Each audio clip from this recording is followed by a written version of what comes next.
Hello, my friend. Today I will tell you another long-forgotten legend.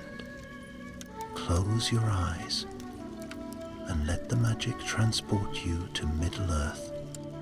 Our journey begins.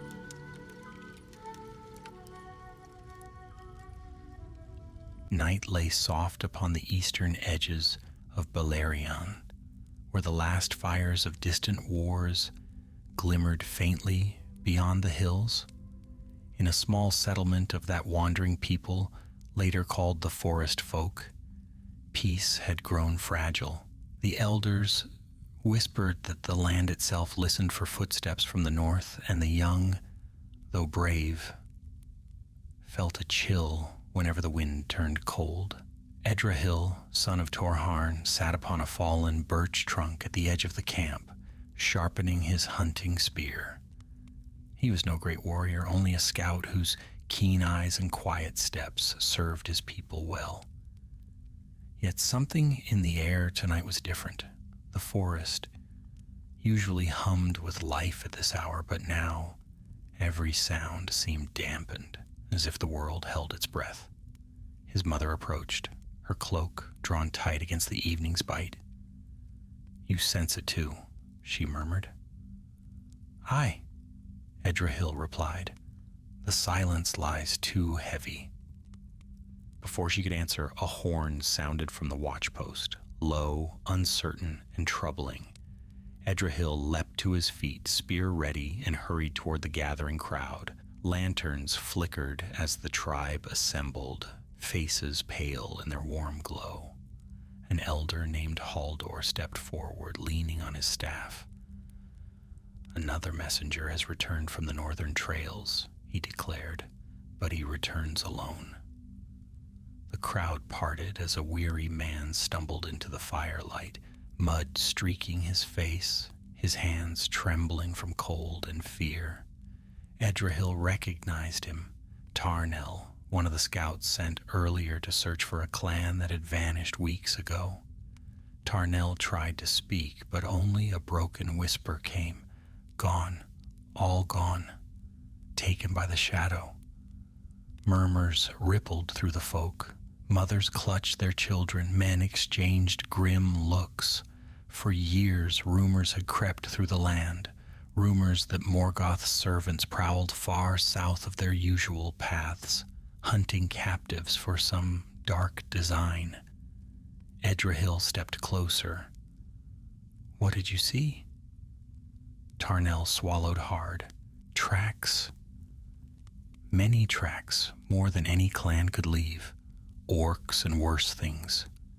They were herding the prisoners northward like beasts. I followed as far as I dared, but..." His voice broke. "I could not free them, nor could I face the road to Angband." The name struck the crowd like a blow. Angband, the Iron Prison, Morgoth's stronghold of dread. Few mortals had ever seen it and returned with breath. Haldor raised his staff. Silence. Tarnell has done what he could, but now a choice lies before us. We cannot leave our kin to the dark enemy.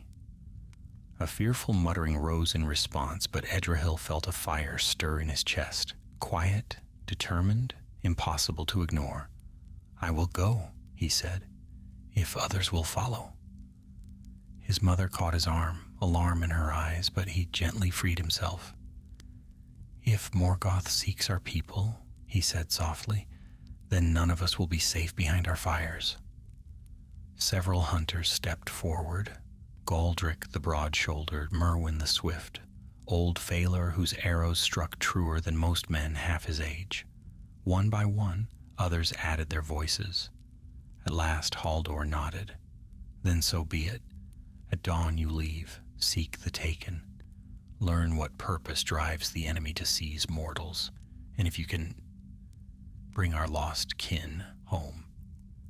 The meeting dissolved slowly, fear and resolve mingling in the air. Edrahil returned to the quiet edge of camp, staring northward. Clouds gathered like bruises on the horizon, veiling the stars. His mother joined him again. "There is darkness in that direction," she whispered. "I know," Edrahil answered, "but if we do not face it, it will come to us all the same." She placed her hand upon his cheek just for a heartbeat, then stepped back.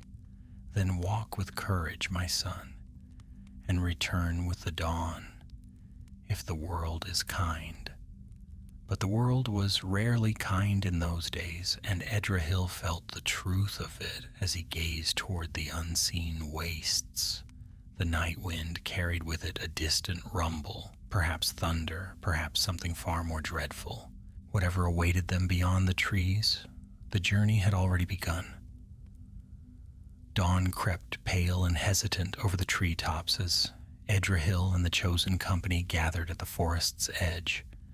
Mist drifted low along the ground, curling about their boots like restless spirits, reluctant to let them pass. Though each man stood ready, the silence among them was thick, for all knew that this path led toward lands where few mortals dared to tread. Galdric hefted his axe and muttered, "If those fiends have harmed our kin, they'll learn what wrath a mortal can bring." Merwin's sharp eyes flicked northward. "Let us hope we reach them before such wrath is needed." Old Phalar simply tightened the bowstring of his yew bow, testing it with the familiarity of long years. He had spoken little since volunteering, but what thoughts stirred behind his weathered face were his alone. Edrahil stepped before them, meeting each gaze. "We go not for glory, but for the safety of our people. Stay light of foot and quiet of voice, for the north listens keenly." He lifted his spear, and the company began their march. Their trail wound first through the dense forest that had sheltered their clan for generations. Today, however, the woods felt different.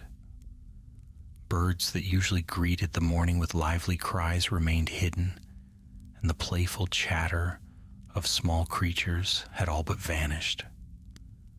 More than once the men paused, thinking they heard distant footsteps or the faint crack of a branch, yet nothing emerged from the shadows. By midday they reached the northern boundary of their territory, where the trees thinned and the land opened into a vast stretch of rolling hills. Tarnal had described this place during his broken account, a region marked by scorched patches of earth and jagged stones, as though great fires had swept through ages past. It was near one such scar that Edrahil paused, crouched low. "Tracks," he murmured. The others joined him, studying the impressions in the soil. Many feet, too many to count, had passed through recently, some large and heavy, others light and hurried, among them unmistakable, the prints of orcs, clawed and uneven. Galdric let out a slow breath. Tarnal spoke true. They drove captives this way. Edrahil pointed to a set of smaller tracks, deeper at the heels. Mortals, exhausted, forced to run. His jaw tightened. "We are close."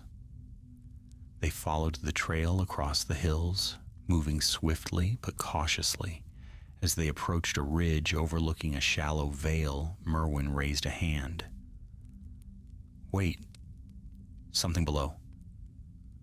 The company dropped behind a cluster of stones and peered down. In the hollow beneath them, a small group of orcs marched in a loose formation, driving a wagon laden with supplies. No prisoners were in sight, but the wagon's wheels carved fresh ruts into the soil, ruts that aligned with the larger trail they had followed. Phalar's whisper was soft as wind through reeds. A raiding band, likely part of a larger host. The decision hung in the air for only a heartbeat before Edrahil nodded. "We strike quickly and quietly.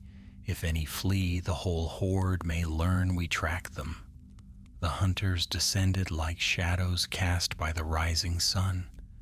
Arrows flew first, Phalar's shafts piercing the throats of the orc sentries before cries could escape.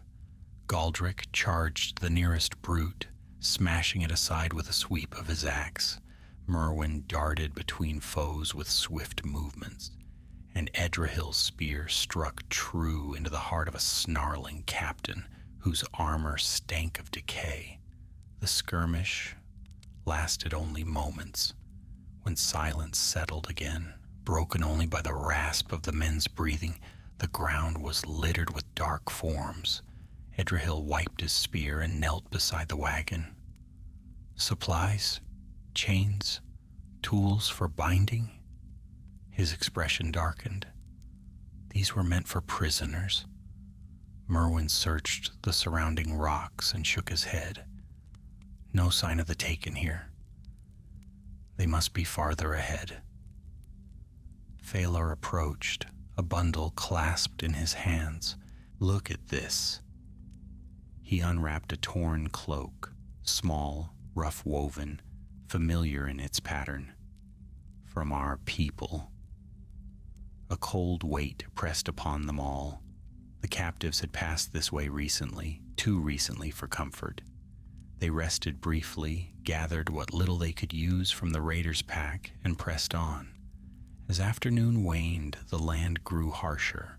The air tasted of iron, and the wind carried faint echoes, harsh shouts, clattering metal, the distant roar of furnaces too great for mortal crafting. Angband was still far, yet its shadow stretched long across the earth. The trail led them through a shallow ravine, where jagged stones rose like the teeth of some long-dead beast. There Edrahil halted again, raising a hand. A faint sound drifted toward them, a pained gasp, followed by a low moan. Weapons ready, the men advanced slowly. Around a bend beneath a fallen pillar of stone, they found a figure slumped upon the ground. Pale hair matted with blood clung to his brow, and torn garments of gray and silver hinted at a craft beyond mortal fashion. Merwin whispered awe in his tone. An elf. Edrahil knelt beside the wounded being, who stirred weakly. His eyes opened, clear, ancient, filled with suffering. Do not fear, Edrahil said gently. You are among friends. The elf's voice was faint. Not friends I expected to find in such a place. Galdric uncorked a water skin and held it forth. Drink. After a slow sip, the elf breathed more steadily.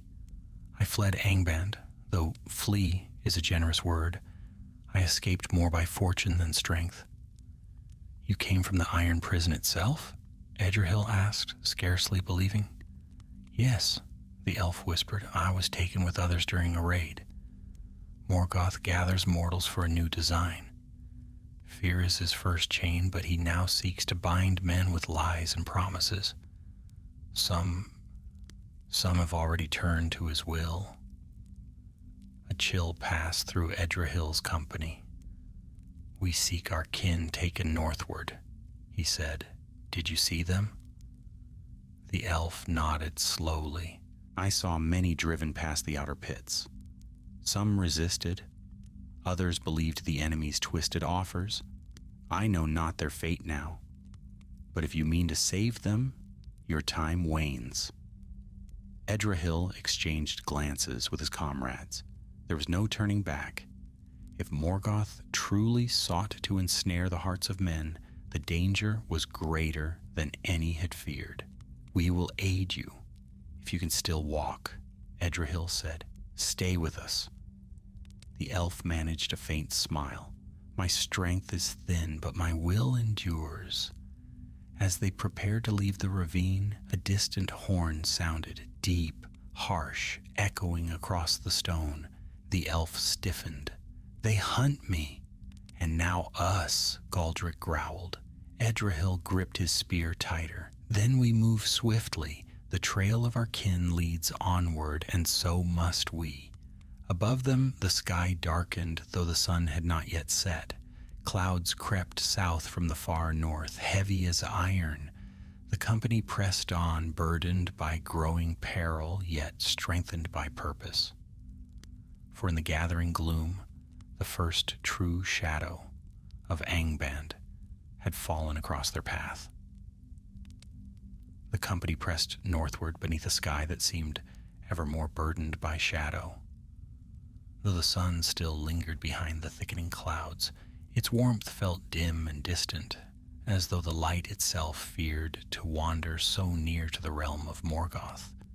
The elf, who had given his name softly as Larian, walked with care, leaning upon a staff fashioned from a spare spear shaft. His wounds slowed him, yet his eyes remained alert, studying every rise and hollow with quiet vigilance. By late afternoon, the land had changed again. No longer did the hills bear even the sparse grasses of the southern slopes. Here the earth was cracked and gray, as though drained of life.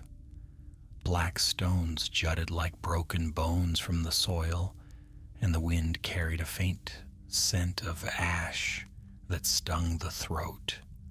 More than once the travelers glimpsed shapes moving across distant ridges, shapes that vanished too swiftly to name. Edrahil led them through a shallow gully that wound between steep embankments. The elf paused now and then to listen, caution sharpening his gaze. "There are watchers," he murmured quietly. "Perhaps beasts of Morgoth, perhaps orcs. They cling to the heights, waiting for the right moment." Galdrick's grip tightened on his axe. "Let them wait.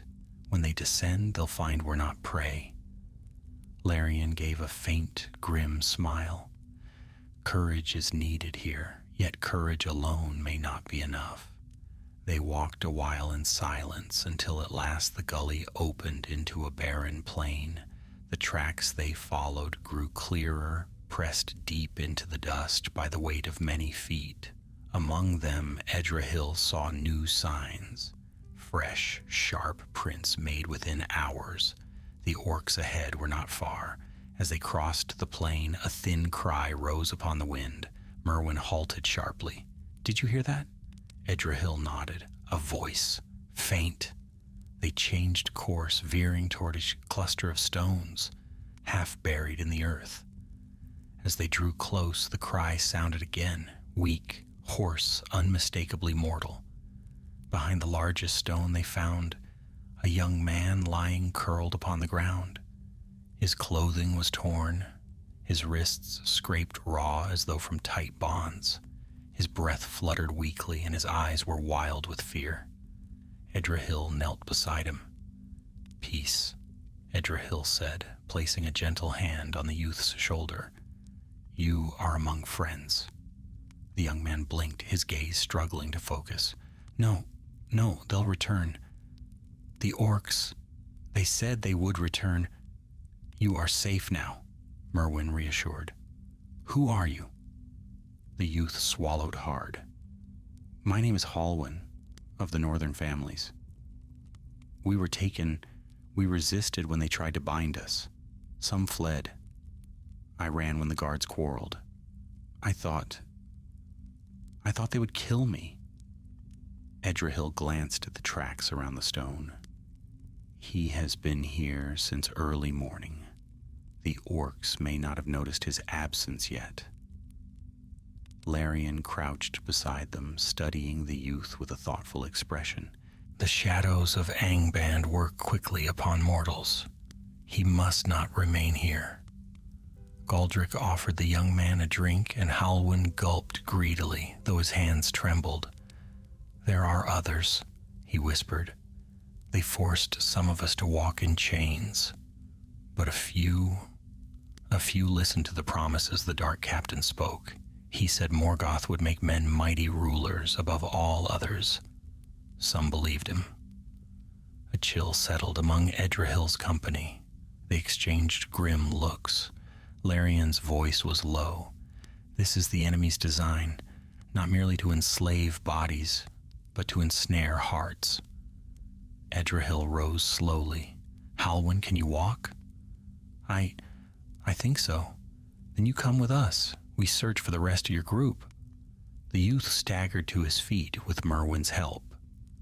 They resumed their march though more slowly now. From time to time, Halwyn glanced over his shoulder, flinching at shadows. Yet as the company continued onward, the land began to dip into a broad valley marked by winding paths and jagged ridges. It was there, as evening neared, that the company heard a new sound, the steady, rhythmic thudding of drums, faint at first, then growing clearer, carried on the wind like distant thunder. Larian's face hardened. War drums, a patrol perhaps, or a transport of more captives. Edrahil motioned for the company to follow him up a low rise. Carefully, they crawled to the summit and peered over its edge. Below them marched a long column of orcs, 30 or more, accompanied by snarling warg riders. But what struck the companions with dread were the prisoners walking behind them, mortals bound by ropes, their hands tied, heads bowed. Some stumbled with exhaustion, others walked stiffly as though their spirits had already withered. Halwyn gasped softly, "Those are mine. I know them." Among the captives, Edrahil saw women, elders, and youths, and his heart grew heavy at the sight. They were driven forward by the flat ends of spears and the cruel laughter of their guards. At the head of the column rode a tall figure clad in dark armor, not an orc, but a man. His eyes gleamed with cold ambition, and his voice carried as he barked commands. "A mortal," Merwin whispered in disbelief. Larian nodded grimly. "One who has already chosen to serve the enemy." As the column passed beneath them, Edrahil studied the armored man's face, stern, hard, marked with pride. Something about him stirred memory. "I know him," Edrahil murmured. "That is Rathar, once leader among a clan near our own. His people vanished seasons ago." Galdrick's jaw clenched. "Then he bends knee to Morgoth now." Larian's words were heavy. "The dark enemy offers power to some mortals. That lure is stronger than chains." The company watched in grim silence. The prisoners trudged on, and with them marched the weight of the choice ahead. They could not hope to defeat such a host by direct assault. Not here, not now. "We follow them," Edrahil said. "When night falls, we seek a chance to free the captives, or die in the attempt." Behind him, the others nodded solemnly. The drums continued their relentless beat as the column moved deeper into the valley. The last light of day faded, swallowed by the gathering gloom. And as night approached, the company of hunters slipped like shadows down the far slope, keeping to the rocks, knowing the coming darkness might hide them or reveal them to far worse things. No stars shone overhead. The north was stirring. The air itself seemed to whisper warnings, though none could say whether they came from the wind or from Angban's distant gates. Night settled over the valley like a heavy cloak, its darkness deepened by the shadows cast from the far northern heights. No moon shone, for the sky was veiled in a thick shroud of cloud drifting from Angban's dread realm. Even the stars seemed dimmed, as though reluctant to gaze upon the march of Morgoth's servants. Edrahil and his companions moved carefully among the jagged stones, following the distant torches of the orc column. The prisoners were visible only in brief glimpses, hunched shapes, moving slowly beneath the watchful eyes of their captors. The company kept low, creeping from rock to rock, for the warg riders patrolled the rear of the column with keen, wolfish senses. Larian walked with greater difficulty now, though he made no complaint. His sharp, elven perception guided them through the darkness, warning of loose stones and hidden dips in the ground. At one point he paused sharply, raising a hand. The company froze. A warg rider had halted upon a ridge not far away. Its mount sniffed the air, nostrils flaring, eyes gleaming faintly. For what felt like many heartbeats, it stood motionless, listening. Edrahil pressed against the cool stone beside him, breaths small and silent. Halwyn trembled, and Merwin placed a steady hand upon the young man's shoulder to still him. Then, as though losing the scent, the warg snorted and jogged after the others. The rider's harsh laughter faded into the distance. Only after several moments did the company allow themselves to breathe again. "We must be swift," Larian murmured. "Their vigilance grows." They resumed their pursuit, moving closer now. Edrahil knew that waiting until midnight would offer their best chance.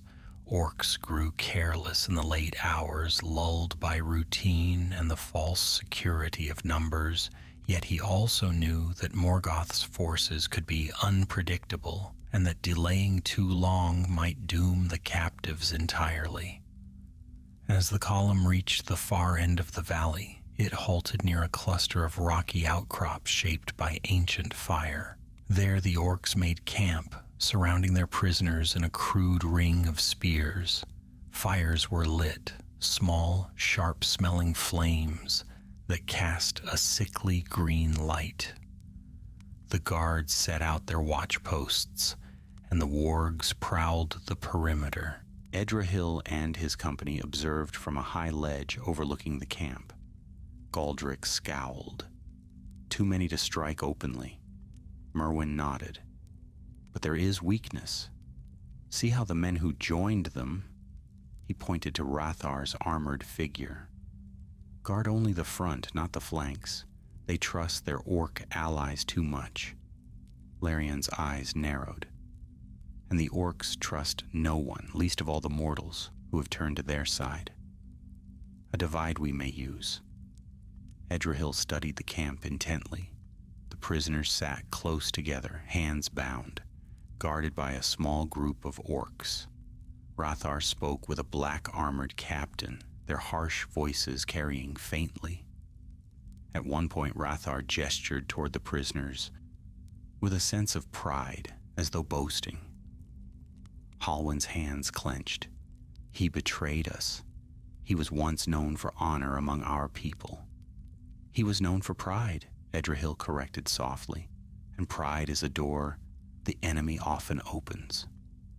They retreated from the ledge and gathered behind a wide boulder to plan.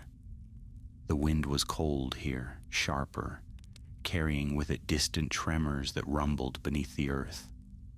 Sometimes the very ground seemed to hum, as though remembering ancient wounds struck in battles long past. "We must create a distraction," Edrahil began, "something to pull the orcs away from the prisoners. If we can confuse their watch and scatter their strength, we may free the captives before they can regroup." Galdric grinned. "I have no objection to a noisy distraction."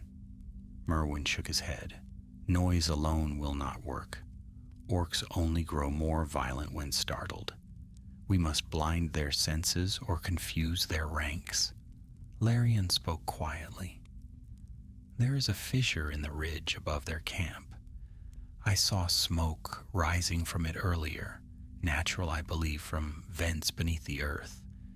If we use fire there, the smoke may drift down upon them, making their eyes sting and their sight fail. That might be enough to draw them into confusion." Edrahil agreed. "But we must act swiftly." "And what of Rathar?" Phalar asked, his voice low. "He is no simple foe. His loyalty lies with the shadow now." Edrahil hesitated. "If he seeks to stop us, we do what must be done." The others nodded solemnly. Their path was set. They moved once more under the veil of darkness, circling upward along the ridge until they reached the fissure Larian had seen earlier. The opening exhaled a faint, warm breath, strange in such cold terrain, and deep within glimmered a dull glow, careful Merwin warned as they gathered dry brush and broken branches. "We do not want to provoke a blast that takes us with it." Together they fed the fissure with kindling. Edrahil lit it with a small flame, shielding it from open sight. The fire caught quickly, crackling low. Soon it sent a plume of thick, acrid smoke drifting downward. Moments passed, then the wind shifted exactly as Larian had hoped, carrying the smoke into the orc camp. Below, shouts rose in confusion. Orcs coughed and snarled, staggering from their posts. Wargs snapped irritably, blinded by the murk. Even the black-armored captain stumbled, rubbing his eyes. Rathar barked orders, but his voice was lost in the clamor. "It is time," Edrahil whispered. They descended swiftly along the rocks, approaching the camp's shadowed flank. Phalar loosed 2 arrows in quick succession, striking the guards nearest the prisoners before they could cry out. Galdric and Merwin rushed in, cutting through the remaining watchers with swift precision. The prisoners gasped as Edrahil cut their bonds. "Quiet now," he urged. "We are here to lead you away. Follow us and make no sound." Halwyn whispered urgently to a pair of familiar faces, relief shining in his eyes as they recognized him. Larian supported a stumbling elder whose strength had nearly failed. Behind them, the chaos deepened. Orcs, blinded and confused, stumbled into one another, mistaking friend for foe. A warg bolted through the camp in a frenzy, scattering its riders. Rathar shouted commands, furious, but the roaring wind and blinding smoke drowned his voice. Edrahil signaled the group to withdraw. One by one, the freed prisoners slipped into the shadows, guided by Merwin and Phalar. Galdric guarded the rear, axe ready. Then a sharp voice cut through the tumult. "Edrahil." He turned sharply. Rathar stood amid the swirling smoke, sword drawn, his armor gleaming faintly by the dim firelight. His eyes burned with fervor and wounded pride. "So you would steal away what belongs to the Great One," Rathar snarled. "You meddle in matters beyond your measure." "These people do not belong to Morgoth," Edrahil answered, "nor to you." Rathar advanced a step. "Men are weak unless led by power. I chose strength. You choose doom." Edrahil steadied his spear. "I choose freedom." Rathar lunged. Steel clashed in the half-light as the 2 men met in fierce combat. Smoke swirled around them, sparks dancing along the edges of their weapons. Rathar struck with brutal force, each blow heavy with anger, yet Edrahil moved with careful precision, parrying swiftly. Their struggle would decide whether the knight's desperate rescue would end in triumph or in ruin. Steel rang in the darkness as Edrahil and Rathar's weapons met once more, the clash echoing through the smoke-laden camp. Sparks leapt like fireflies, briefly lighting the grim fury set upon Rathar's face. He pressed forward with heavy, sweeping blows, an assault meant to overpower rather than outmatch. Edrahil stepped back, feet sliding over the ash-covered stones, guiding the force away from his center lest a single misstep end his life. Around them chaos reigned. Orcs coughed and staggered blindly, swinging wildly at shadows. Wargs snarled in confusion, wounded by the drifting smoke. The freed prisoners were already vanishing into the rocks beyond, guided by Galdric and Merwin. Only Edrahil and Larian lingered behind, ensuring no pursuit reached the others too soon. "Edrahil," Merwin called softly from the shadows, "we must go." But Rathar heard the voice and struck harder, driving Edrahil back. "You cannot flee," he hissed. "The Dark One's hand lies on this land. None escape his sight." Edrahil steadied himself, raising his spear just as Rathar thrust forward. With a swift turn, Edrahil angled the blow aside, sending Hrathar stumbling a half-step off balance. "The sight of Morgoth is not yet upon this hill," Edrahil said, his voice calm despite his heaving breath. "And I will not let your chains bind any more of our people." Hrathar's snarl was almost inhuman. He lunged again, but this time Edrahil stepped inward, beneath the blade, using the haft of his spear to strike Hrathar's wrist. The blow sent the sword spinning from the traitor's grasp, clattering upon the stones. Rage flashed in Hrathar's eyes, and he rushed forward, grappling for the spear. The two men tumbled across the ground. Hrathar struck with brutal strength, seeking to crush Edrahil's throat with his bare hands. Edrahil gasped, struggling beneath the weight, feeling the ground crumble under him. Hrathar leaned close, his voice a whisper of loathing. "You know nothing of power. Morgoth will raise men above all others. Elves will kneel to us." Edrahil slammed his knee upward, forcing Hrathar off balance. With a desperate twist, he seized his spear and rolled free. Hrathar lunged again, but Edrahil struck the haft against his chest, sending him crashing back onto the stones. "Men were not made to kneel to darkness," Edrahil said quietly. He brought the spear down with swift precision, not fatal, but enough to drive its butt into Hrathar's solar plexus, knocking the breath from him in a painful rush. Hrathar collapsed, gasping. Larian stepped from the shadows, bow drawn. His voice was soft, edged with sorrow. "We should end him. He will not cease his chase." Edrahil shook his head. "We have no time. Bind him and leave him for his masters. They will not be pleased." Larian hesitated only a moment, then nodded. Together they dragged Hrathar toward a broken pillar and bound him harshly with the chains once meant for the prisoners. As they stepped away, Hrathar's voice rose behind them, raw and furious. "You will not escape the north. Morgoth's gaze is upon you. He will find you." His shouts were drowned by the renewed uproar of the camp. Orcs had finally begun to rally. Harsh horns sounded. Warg howls tore through the darkness.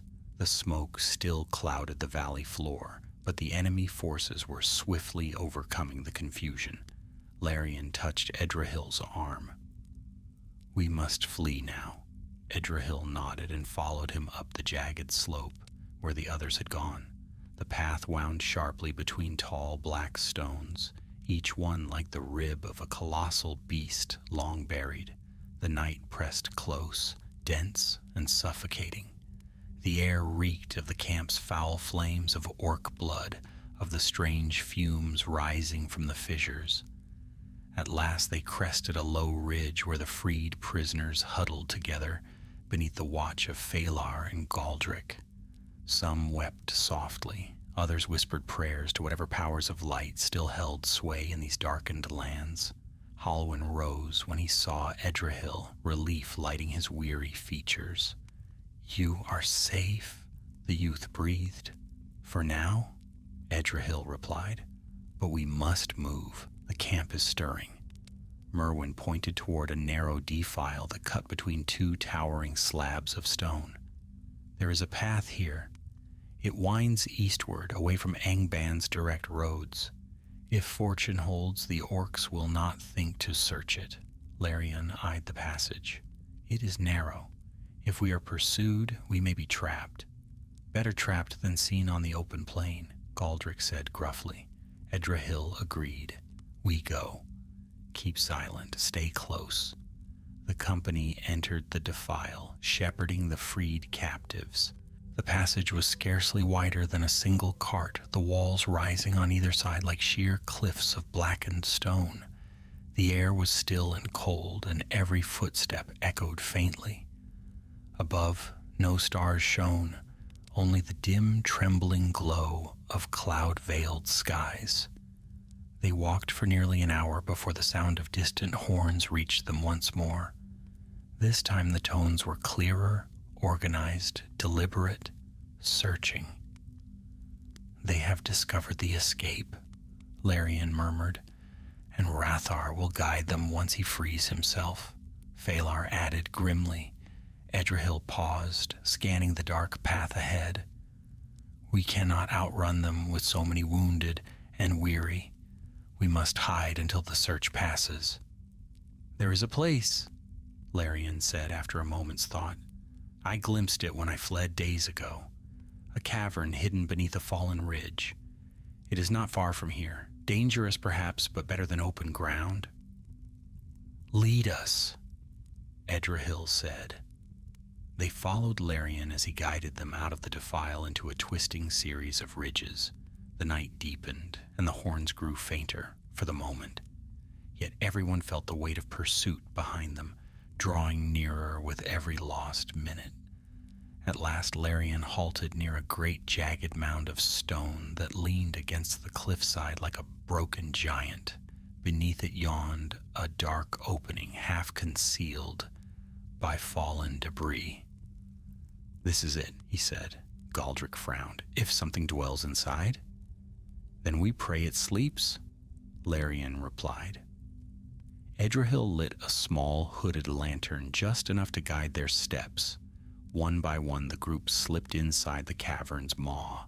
Cool air drifted from within. The sound of dripping water echoed faintly. As they moved deeper, the passage widened into a hollow chamber where stalagmites rose like ancient sentinels. Here at last, the company allowed themselves to rest. The captives sank to the floor, exhausted beyond words. Edrahil stood at the cavern's mouth, listening for pursuit. Only the distant moan of wind reached him. Merwin approached quietly. "We have bought some hours, maybe less. A few hours may mean the difference between life and death," Edrahil replied. Behind them Halwyn spoke softly to Larian, asking what he had seen within Angban's pits. The elf answered little, his gaze distant. Edrahil turned back toward the entrance. Beyond the darkness lay the fury of Morgoth's search. Ahead of them stretched a perilous road through lands tainted by the enemy. And though they had won the captives' freedom for now, the true danger had only begun to reveal itself. For a time, the cavern knew only the weary breaths of the rescued and the low murmur of dripping water. The rock walls loomed high and uneven, their rough surfaces glistening faintly in the lantern's muted glow. Here at least the company found a measure of safety, thin and fragile, yet precious nonetheless. But rest was short, for danger prowled the night beyond. Edrahil walked the perimeter of the chamber, his steps soft upon the stone. Though exhaustion pressed heavily behind his eyes, worry pressed harder still. He felt the weight of every life now in his charge, the freed captives, his companions, even the wounded elf whose calm watchfulness did little to conceal his pain. Larian sat near the cavern's far wall, his back straight despite fatigue. He held one hand against a bandaged wound, the cloth stained faintly. When Edrahil approached, the elf inclined his head. "You fear they will find us," Larian said gently.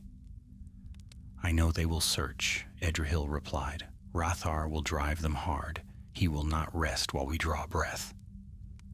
Larian's gaze drifted toward the entrance, shadowed by fallen stone.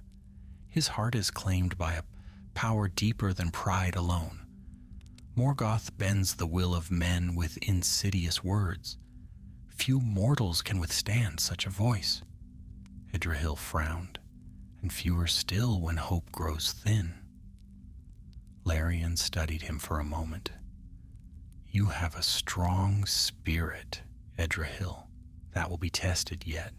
Strength of spirit will not shield us from a war party, Edrahil muttered. We must move soon, but these people are spent. As if hearing him, Halwyn stirred from where he lay. He pushed himself upright with a groan, eyes clouded by exhaustion and fear. What will happen if they find us? The youth asked. Edrahil knelt beside him. We will not let them. Halwyn swallowed. Rathar knows these lands. He knows the hidden places. They will sweep every ridge and stone. Galdric, seated nearby, sharpening his axe, grunted. Let them sweep. If they come, they'll find our blades waiting. But it was Phalar's quiet voice that answered next. Steel alone will not win us clear. We must outpace or outsmart them, not meet them in open combat. Merwin nodded. The captives cannot outrun even a single warg. We must lead the orcs astray. Edrahil stood slowly, turning the thought over in his mind. A decoy? Perhaps, Merwin said. A small group can draw pursuit, while the rest slip southward. Galdric's brow furrowed. If any stay behind, they may not return. Larian rose then, steadying himself against the wall. No one will remain behind. We will split only long enough to sow confusion. Those who lure the hunters will circle back when able. Edrahil looked over the weary faces in the cavern. Many prisoners were too weak to stand without aid.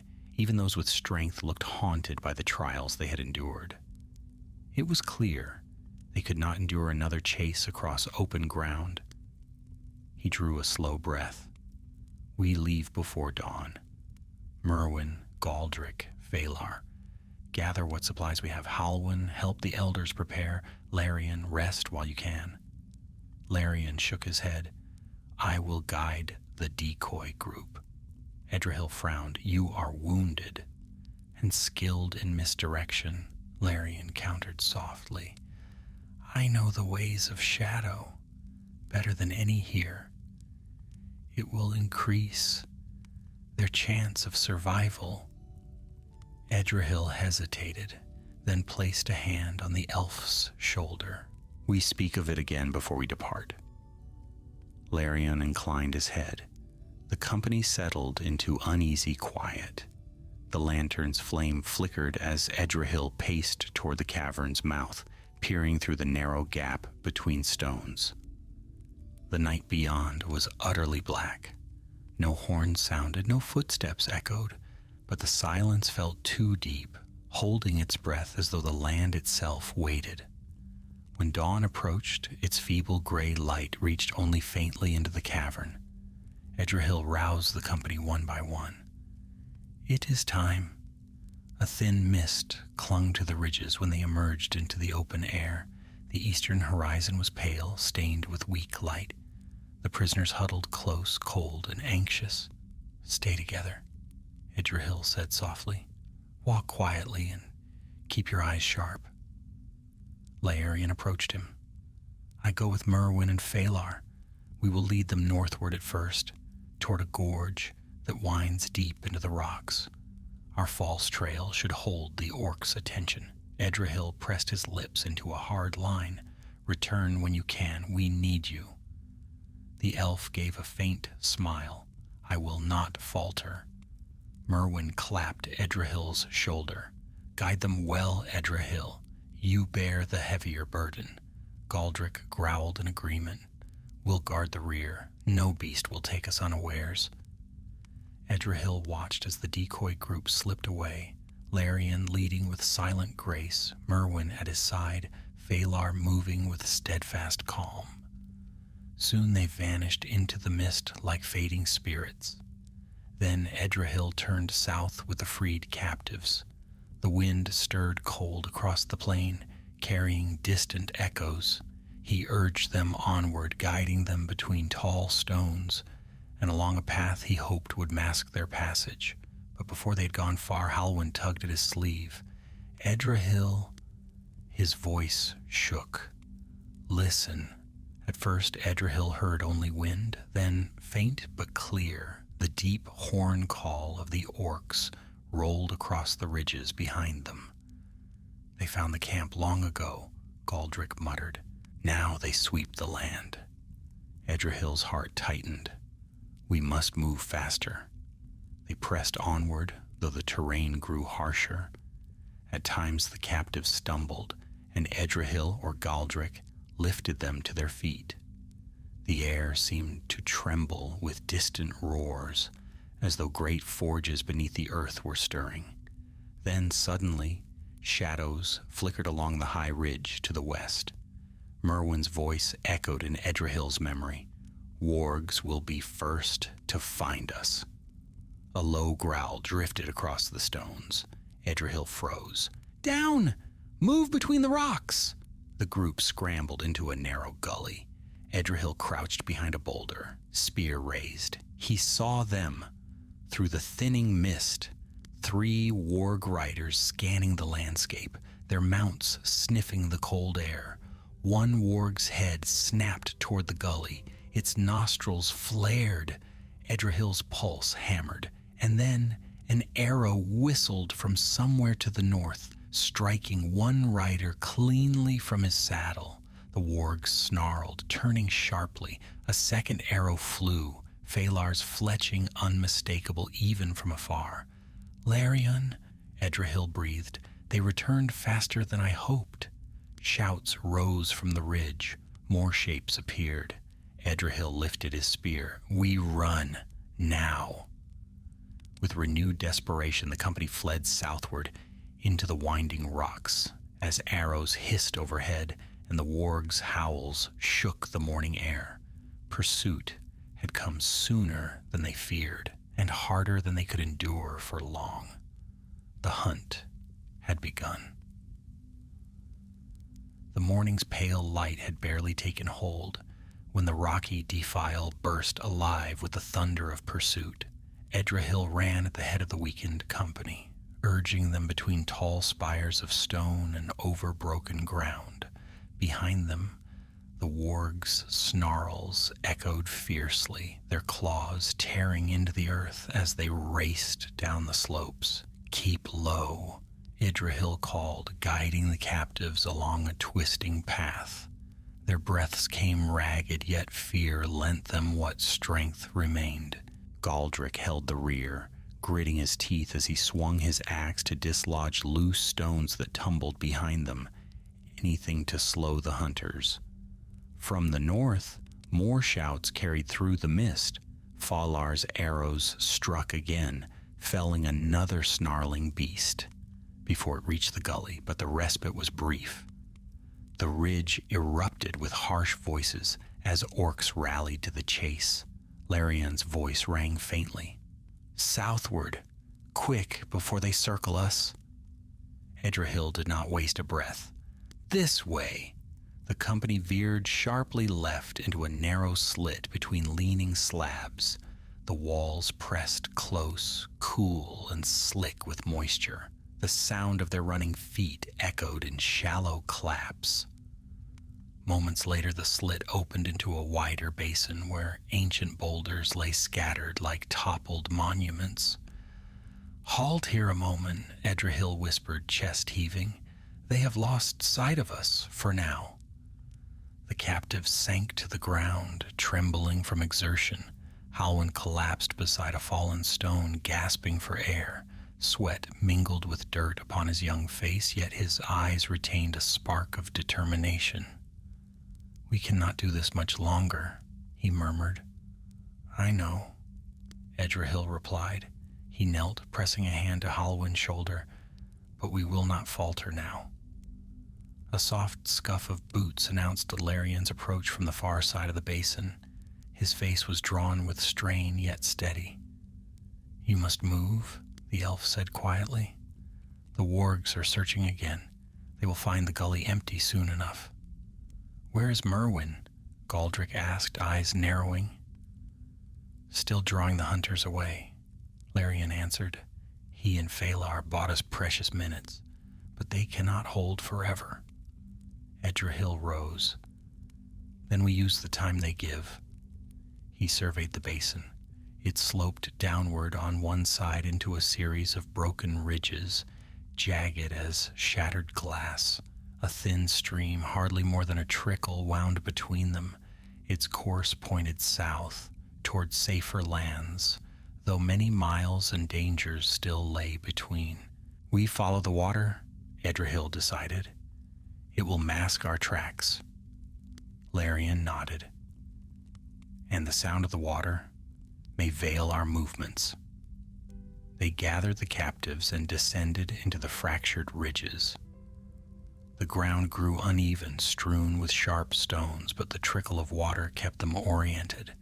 The air cooled as the ridges rose around them like the ribs of some immense beast. Above their heads, sunlight struggled through shifting wisps of cloud. Halwyn moved near Edrahil, clutching a stick for support. You speak of hope, as though you can see it.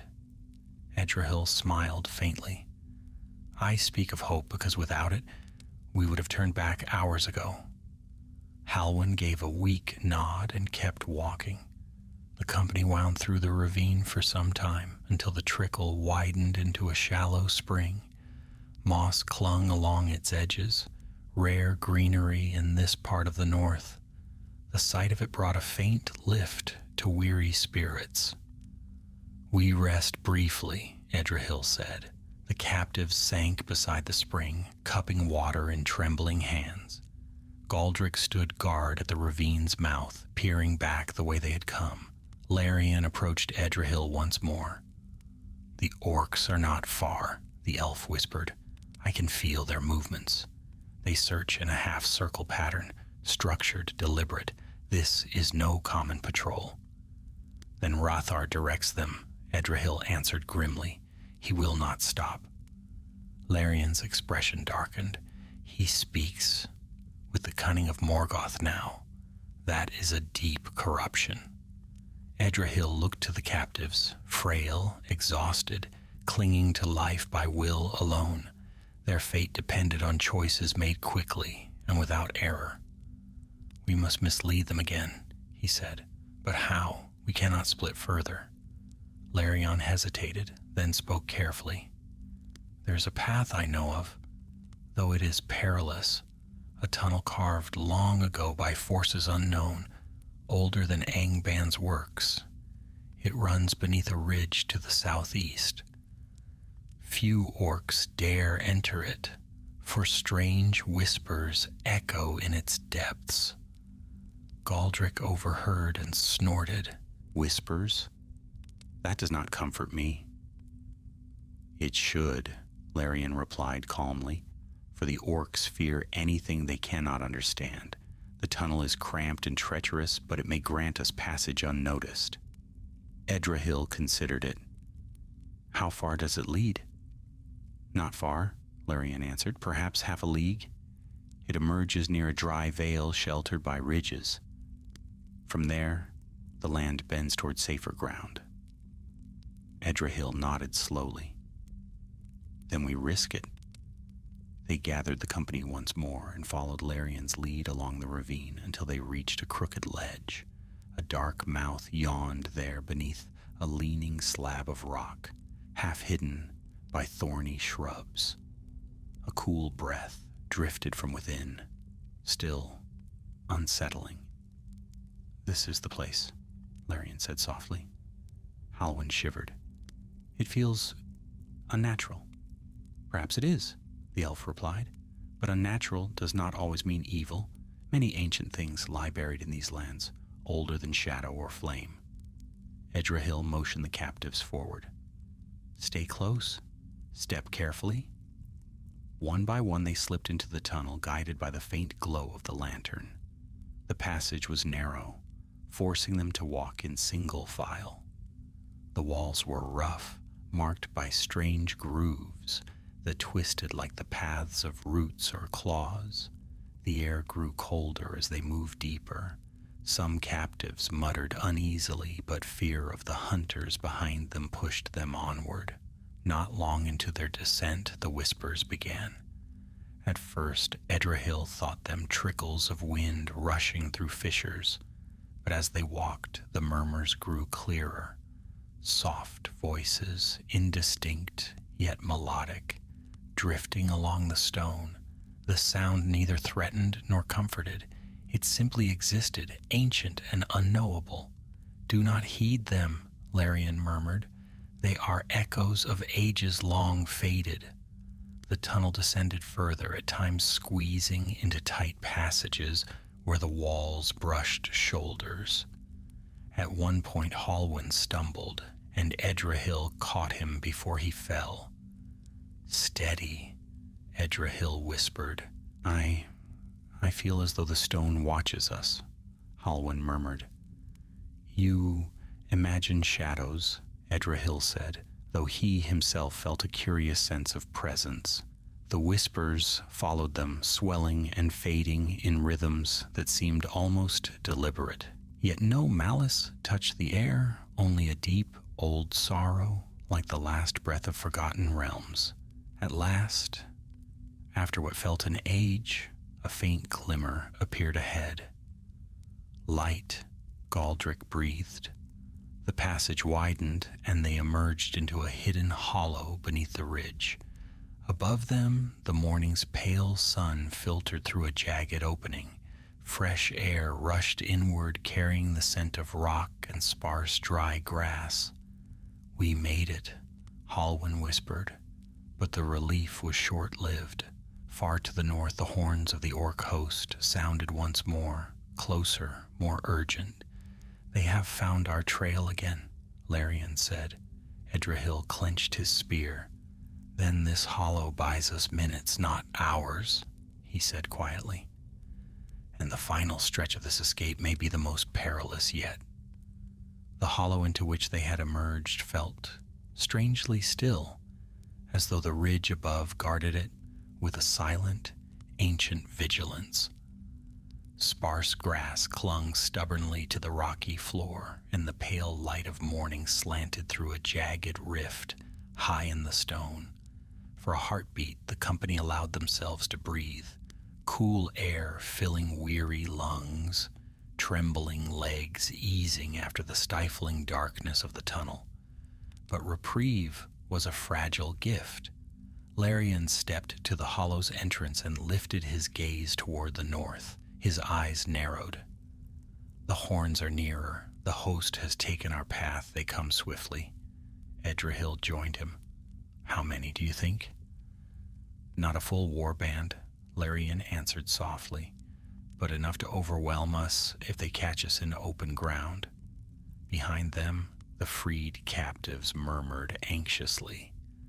Halwyn crouched near a low stone, pressing a hand to his side as he listened to the distant echoes. Among the elders, 2 women whispered prayers in trembling voices. Their faces were thin and pale, yet their spirits held fast.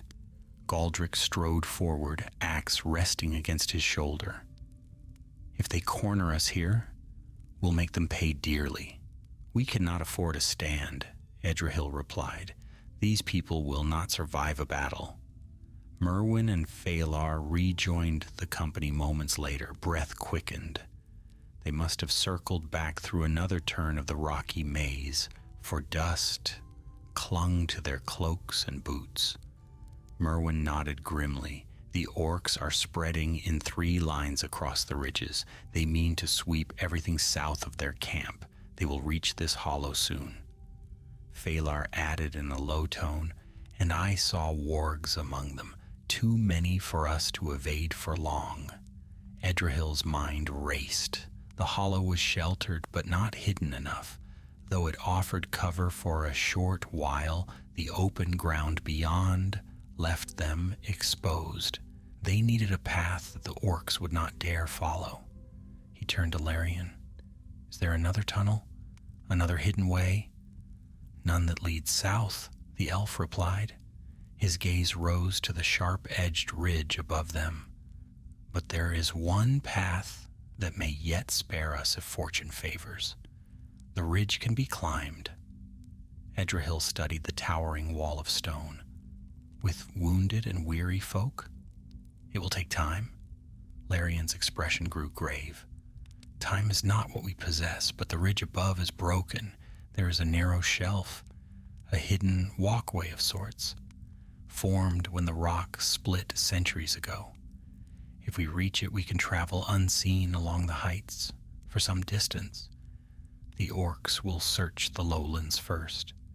They seldom lift their eyes for signs on high cliffs. Merwin looked doubtful. And what of the climb? The stone looks treacherous. It is treacherous, Larian admitted, yet the only path that favors us is the dangerous one. Edrahil's decision came swiftly. We climb. Galdric grunted approval. Then I'll carry whoever cannot climb.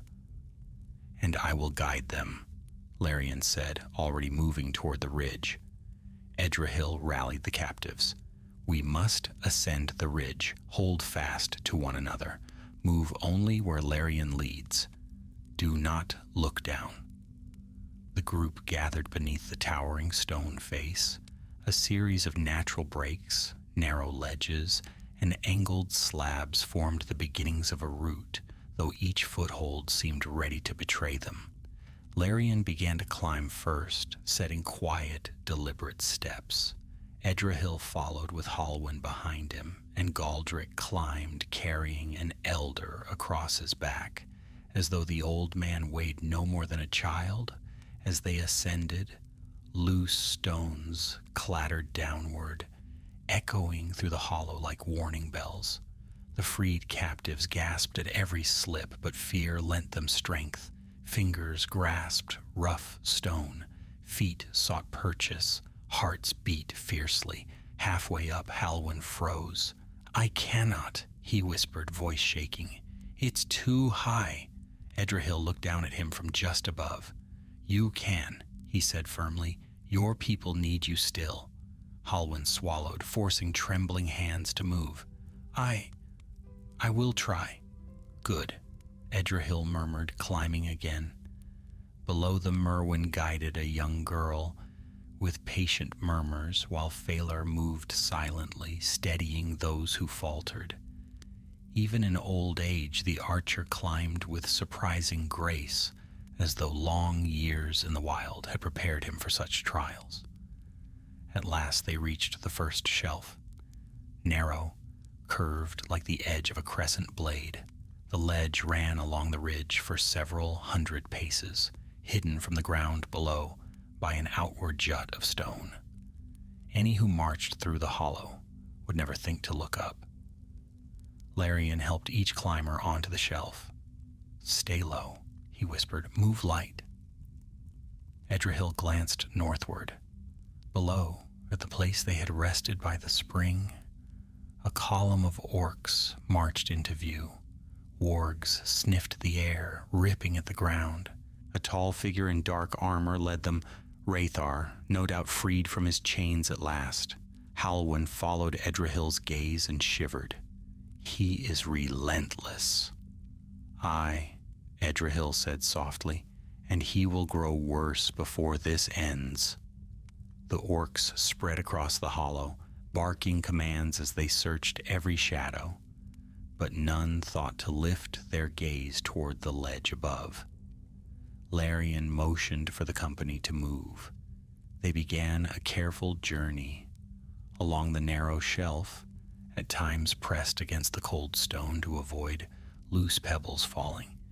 Every footstep felt perilous, every breath tight. Still they advanced. As morning deepened, the mist thinned, revealing the harsh northern landscape. Black ridges clawed the sky in serrated waves. Ash-gray plains stretched for leagues, scarred by ancient fire. Faint tremors beneath the earth signaled distant forges and pits, Angban's far-reaching veins of shadow. Halwyn whispered, "How do you endure such lands, Larian?" The elf's voice was soft. "I do not endure them. I simply pass through them as swiftly as fate allows." Hours passed slowly. At times the ledge narrowed so sharply that they had to turn sideways, holding breath as they edged along the precipice. Below, the ground fell away into sheer cliffs and deep ravines. yet none fell.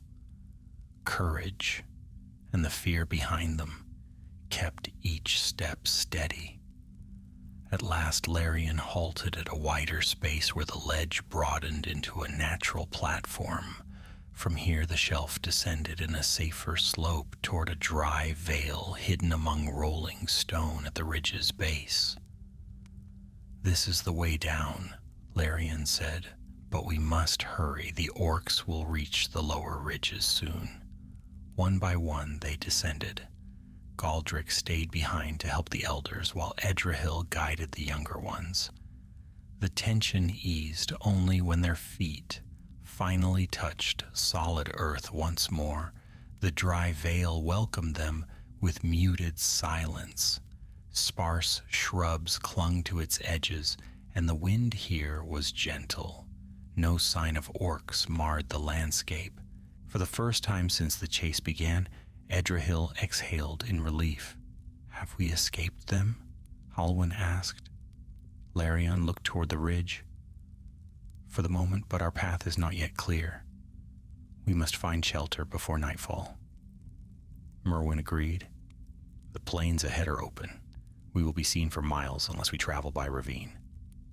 Phalar stepped beside them, bow in hand. "The captives need food, warmth, and rest. We must reach a place where we can tend to them." Edrahil nodded. "There's a glen south of here if the maps I learned are true. Water, trees, and caves. It may offer the refuge we need." Larian smiled faintly. "Then hope still guides us." They set forth across the vale in quiet haste. The sky dimmed as the hours passed. Clouds thickened, gray and heavy, drifting from the north. The faint growl of thunder echoed in the far distance. When at last they reached the edge of the glen, a valley of sparse trees shielded by steep walls, Edrahil felt tension loosen in his chest. There was water here, and shelter, and quiet, a place to breathe. But as they entered beneath the twisted branches, a strange unease stirred the air. Larian halted, eyes narrowing as he lifted a hand. "Something is here," the elf whispered. "Something not of orcs, yet not friendly to them either." Edrahil gripped his spear. "Then our trials," he murmured, "have not yet reached their end." The glen lay dim beneath tangled boughs, the branches twisted as though shaped by long-forgotten storms. Pale light spilled through narrow gaps overhead, casting thin beams across the forest floor. Moss clung to gnarled roots, and a faint mist drifted low, curling between stones like silent watchers. Yet for all its quiet beauty, the place felt unsettled, as if something old and restless lingered beneath its stillness. Larian stood at the glen's threshold, listening with the poise of one who hears more than mortal ears can fathom. His gaze moved slowly from tree to tree, tracing the shadows with wary thought. Galdric muttered, "I see no danger, only trees and stones." Larian's voice was a whisper, and yet the trees themselves listen. Edrahil approached, spear drawn. "Are we in peril?" "Perhaps," the elf replied. "Or perhaps this place grieves. Old enchantments lie woven in these woods, not of Morgoth nor of elven kind. Something more hidden, more ancient?" Merwin frowned. "Then is it safe?" Larian paused before answering. "Safe is not a word I would use, but it may be safer than the lands behind us." Edrahil nodded. "Then we enter. Keep close, keep silent." The company stepped forward, guiding the weary captives along the narrow forest path. Birds gave no warning cry, nor did any beasts stir, as though all living things held themselves distant. Only the wind whispered overhead, weaving soft murmurs through the boughs. Not long into their passage, they reached a clearing where a shallow pool lay beneath arching trees. Its waters were still clear as glass, reflecting the sky like a fragile mirror. Yet the surface shivered slightly, though no breeze touched it. Phalar knelt beside it, dipping 2 fingers into the water. "Cold," he murmured. "Too cold for daylight." Larian crouched beside him. "This is no common pool. I sense an ancient watchfulness upon it." Galdric grunted. "If the water watches, I care not, so long as it does not bite."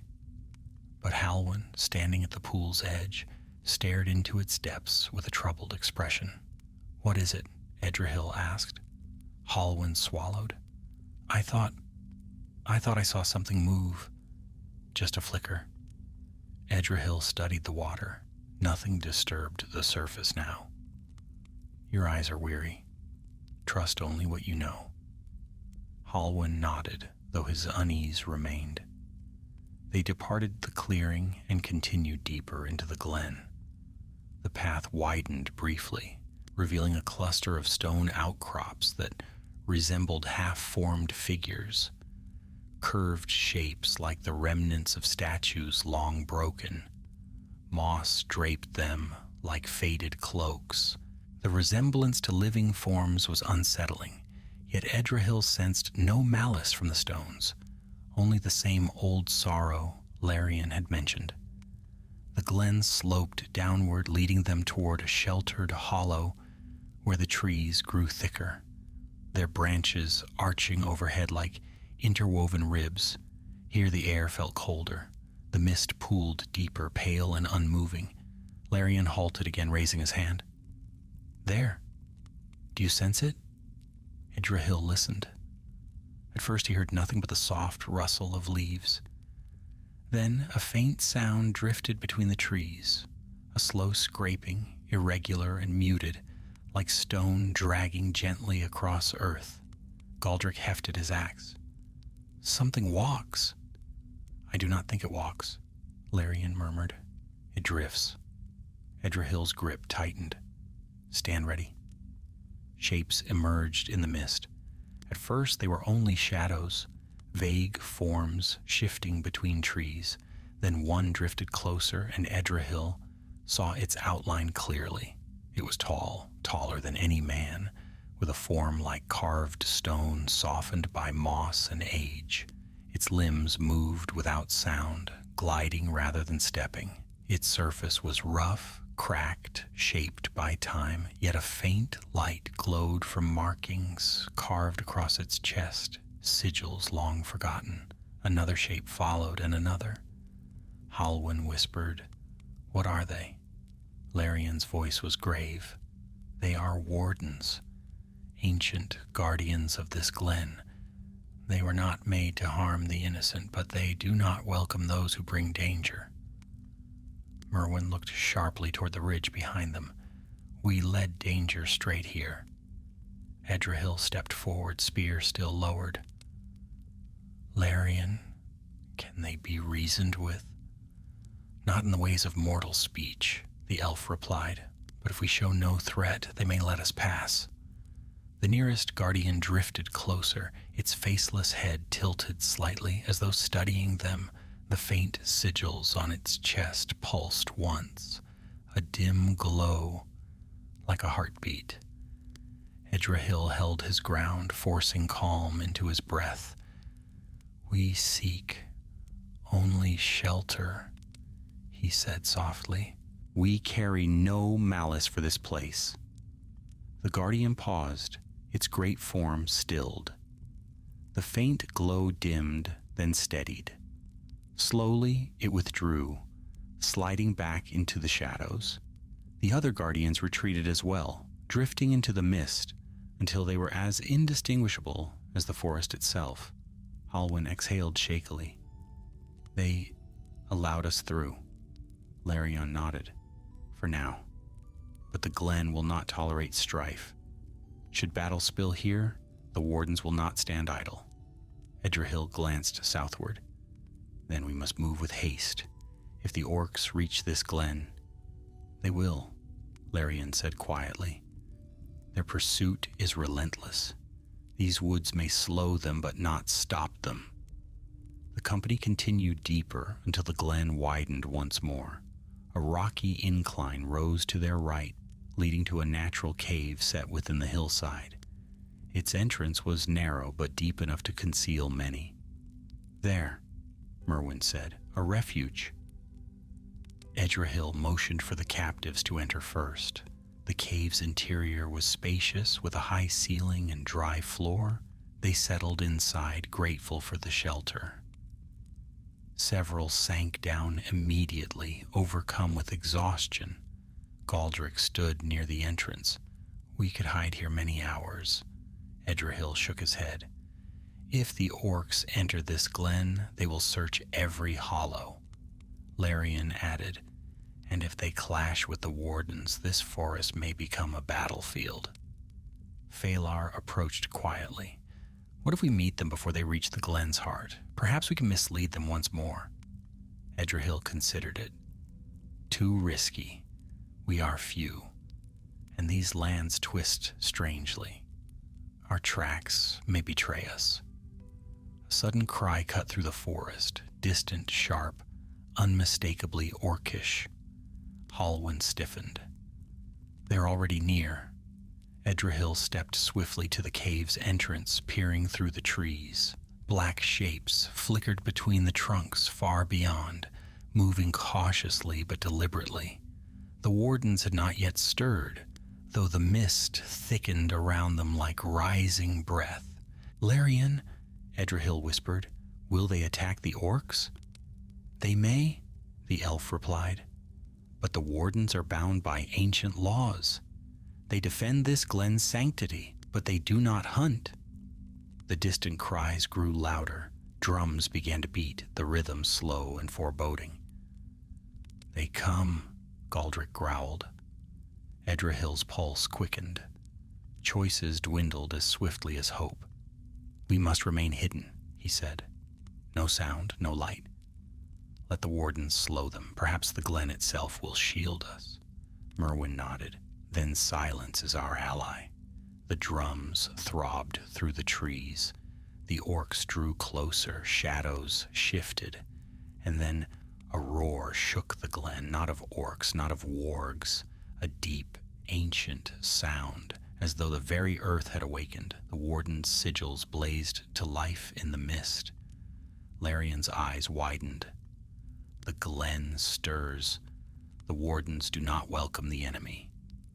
Another roar split the air. Then came the crash of stone against steel, the howls of orcs, the thunder of awakened guardians moving to strike.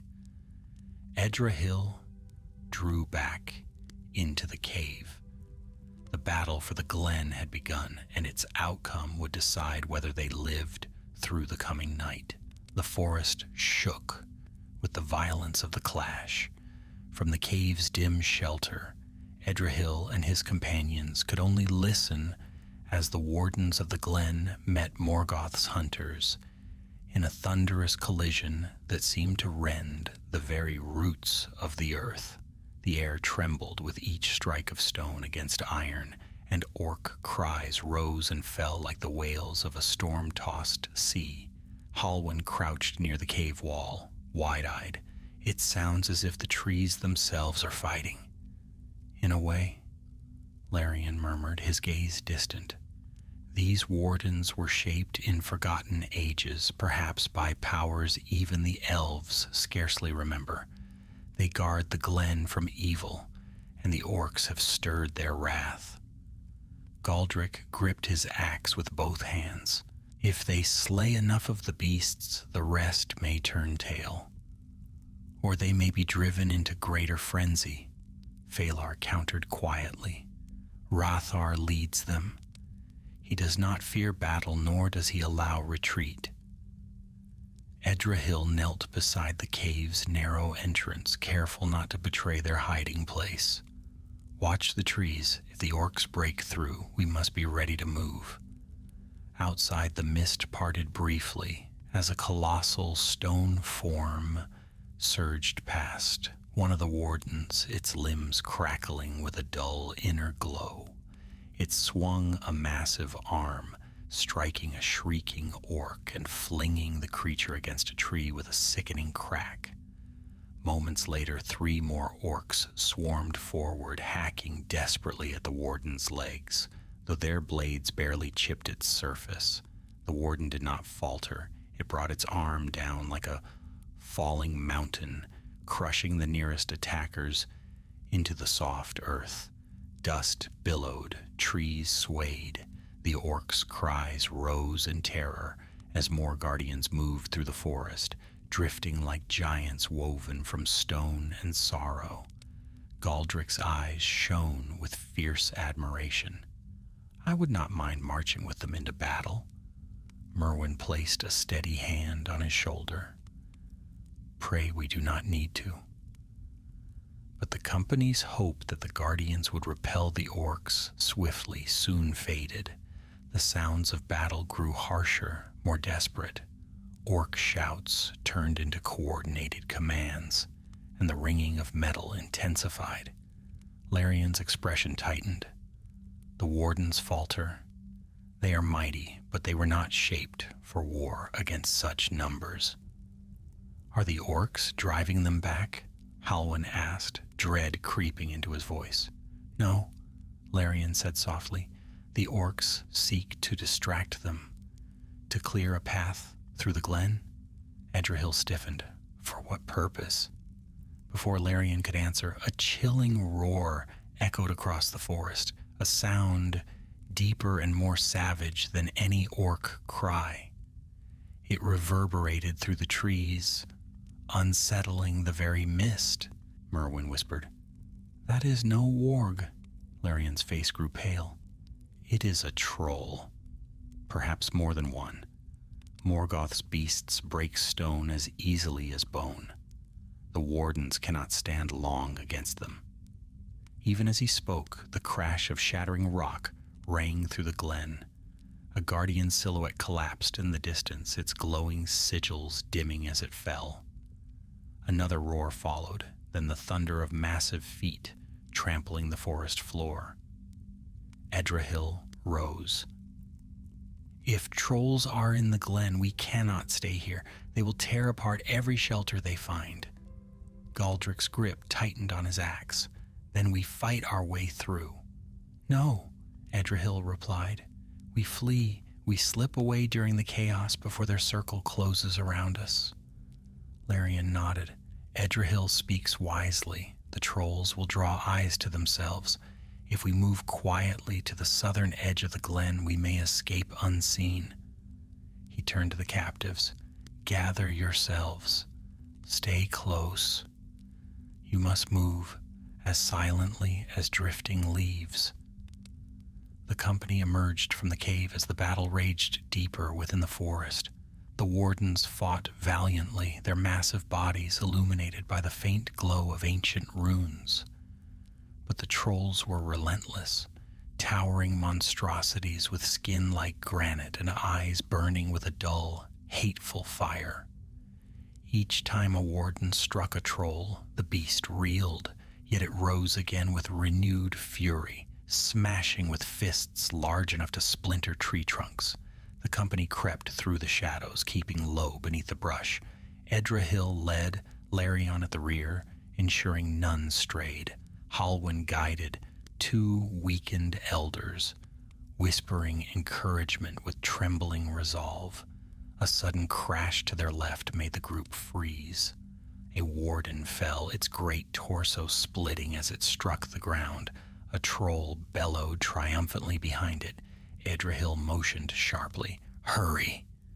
They slipped between twisted roots and stepped over fallen branches, moving closer to the southern rim of the glen. But as they approached a narrow clearing, Edrahil saw movement ahead, dark shapes weaving between trees. He drew back immediately. Orcs. They sweep the glen's edge. We cannot pass that way. Larian whispered, Then we turn east. The glen bends there, ending in a ravine. It will take us longer, but the orcs may not expect it. Merwin nodded. Lead the way.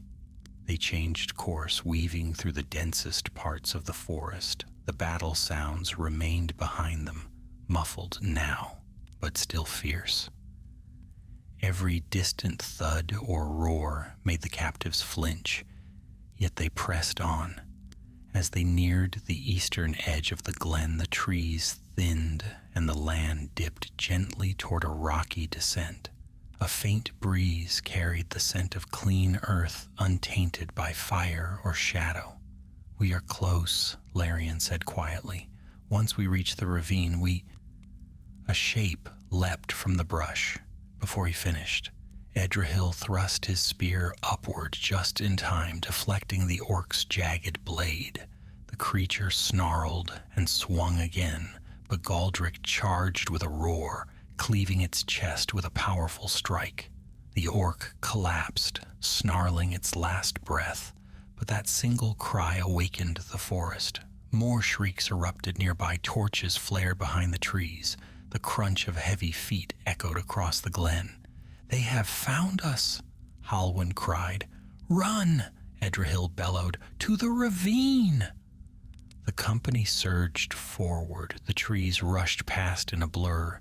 Shadows sprinted behind them, snarling, steel glinting. Larian fired an arrow into the dark, striking a warg mid-leap. Merwin cut down another orc before it could reach the captives. Phalar guided them between two ancient trees whose roots arched like gateways.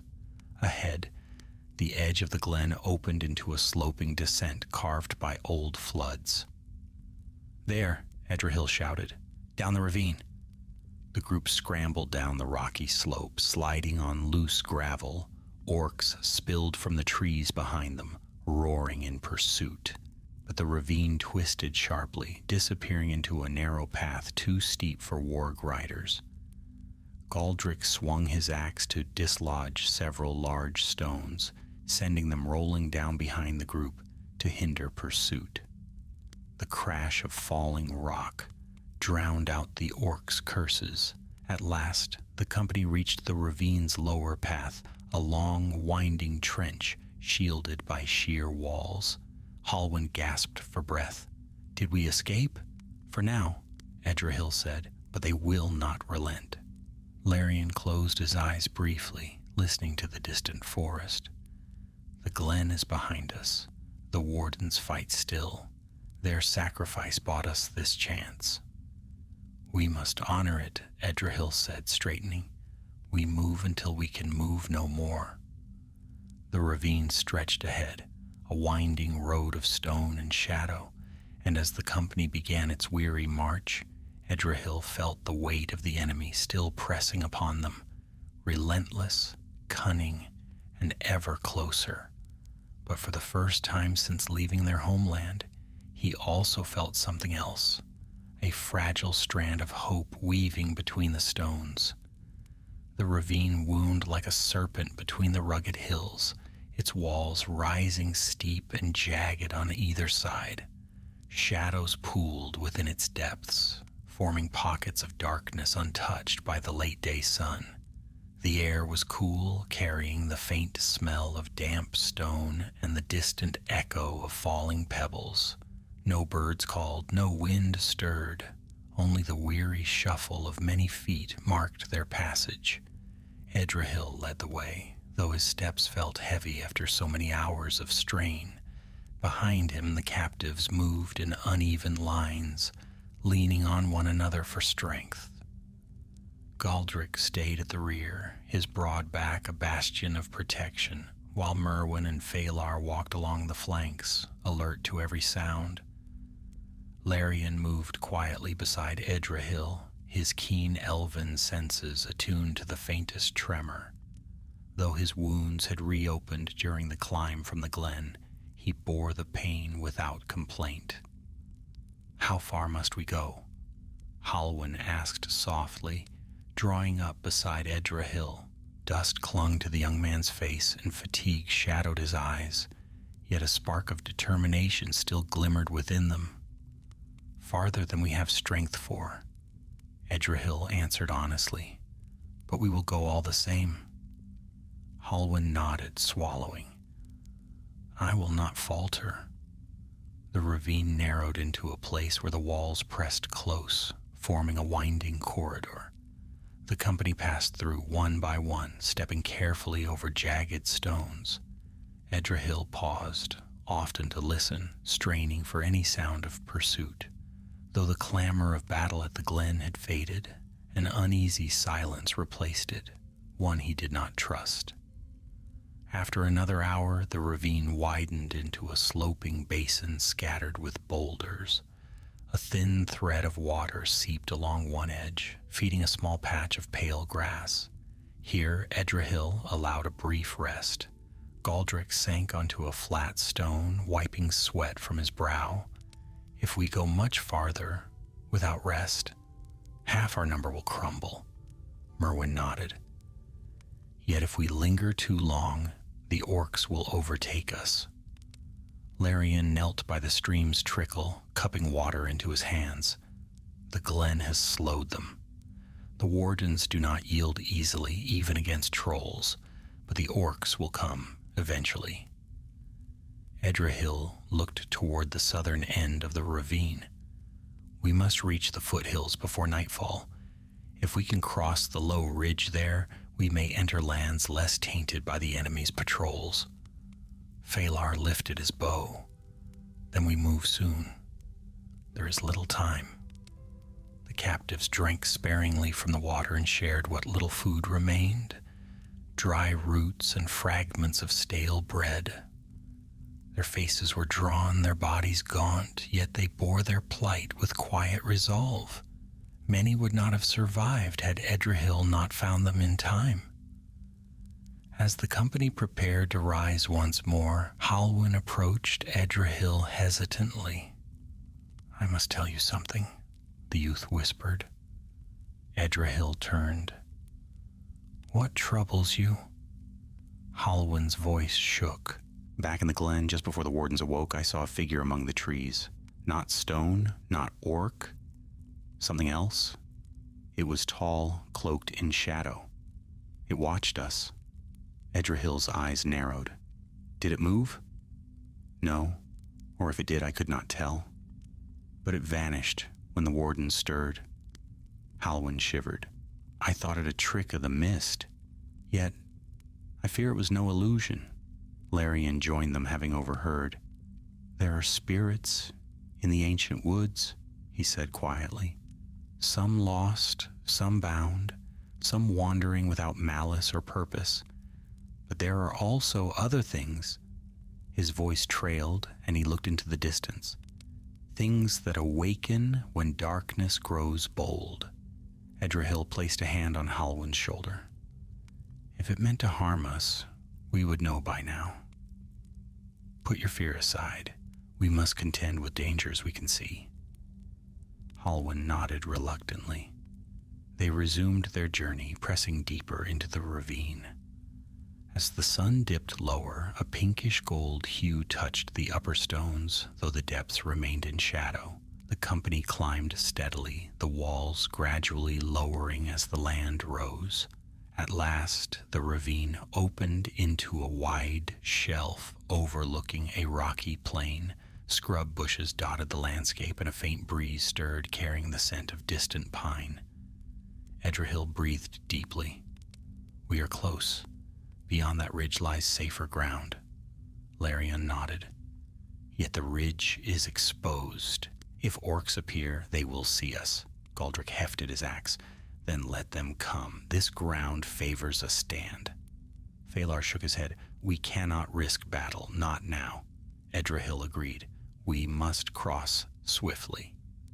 They descended from the ravine into the plain. The light waned. Long shadows stretched across the rocks. The company moved in silence, stepping with caution. Every crunch of gravel seemed too loud, every shift of wind too sharp. Halfway across the plain, a sense of unease prickled through Edrahil's skin. He halted. Larian, do you feel that? The elf closed his eyes. A moment later, he opened them with grim certainty.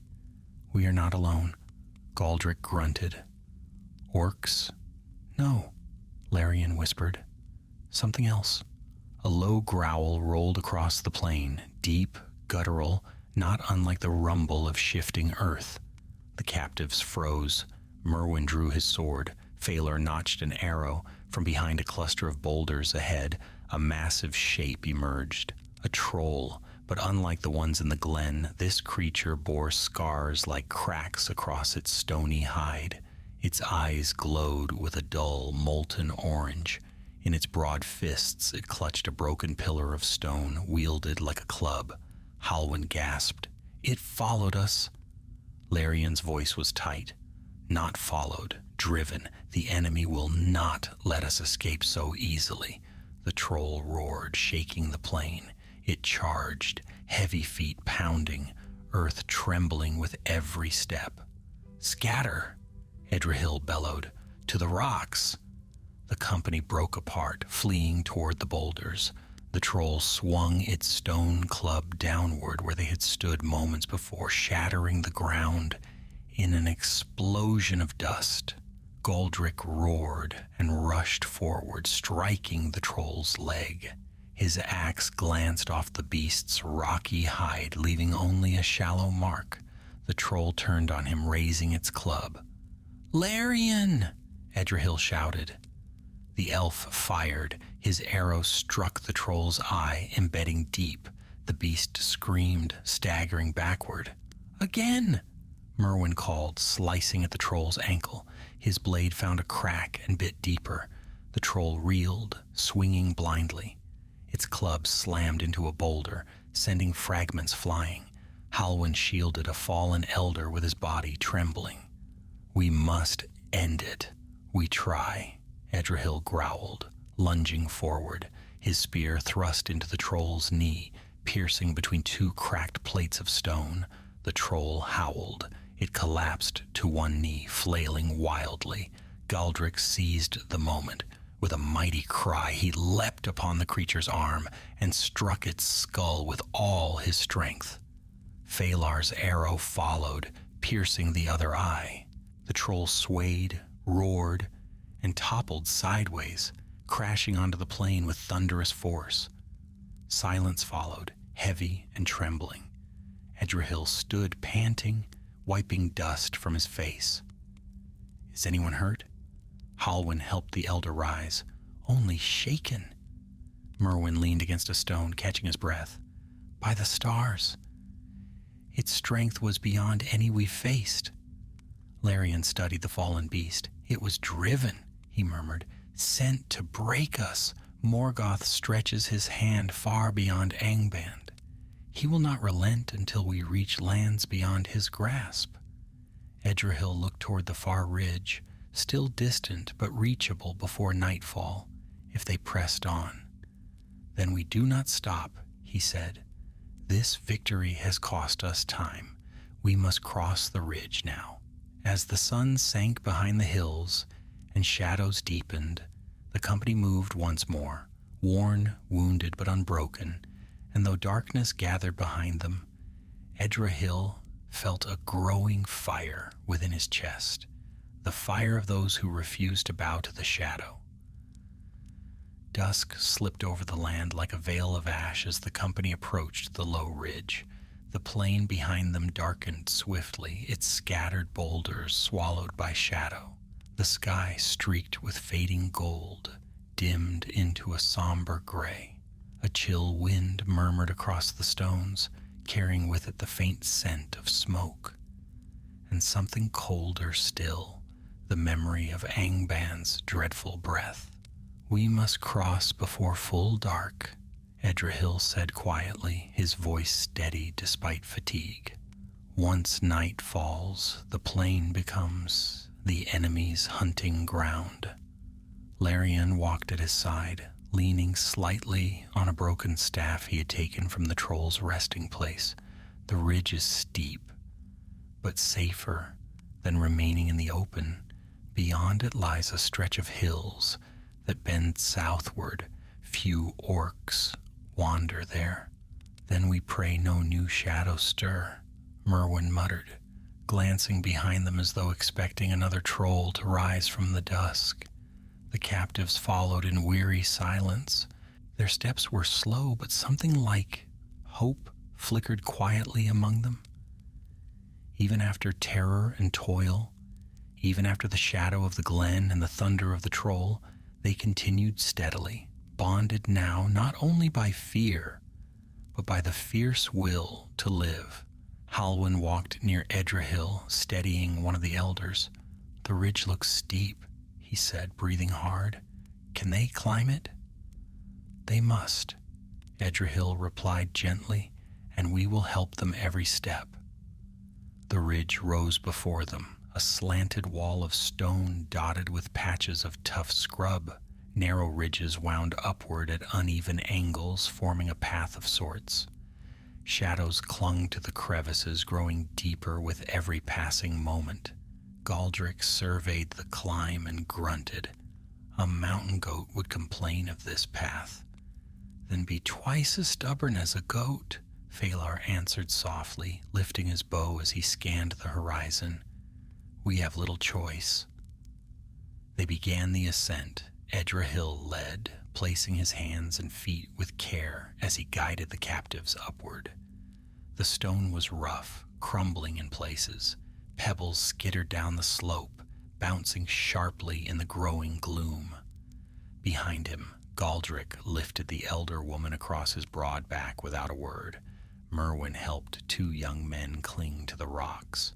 Halwyn guided a thin boy whose legs trembled at each step.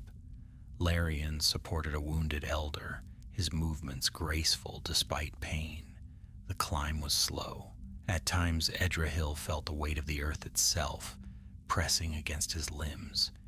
Yet he pressed forward, every muscle driven not by strength alone, but by resolve. The ridge's crest inched closer, first a jagged silhouette, then a clearer line against the sky. Halfway up, a stone beneath Edrahil's hand shifted. "Hold," he hissed. The others froze. The stone tumbled down the slope, clattering against rocks, until it vanished into the dusk below. The sound echoed sharply, too sharply. Larian's head lifted instantly, his expression sharpened. "We are not alone." Edrahil's heart tightened. "What do you hear?" Voices carried by the wind, harsh, guttural.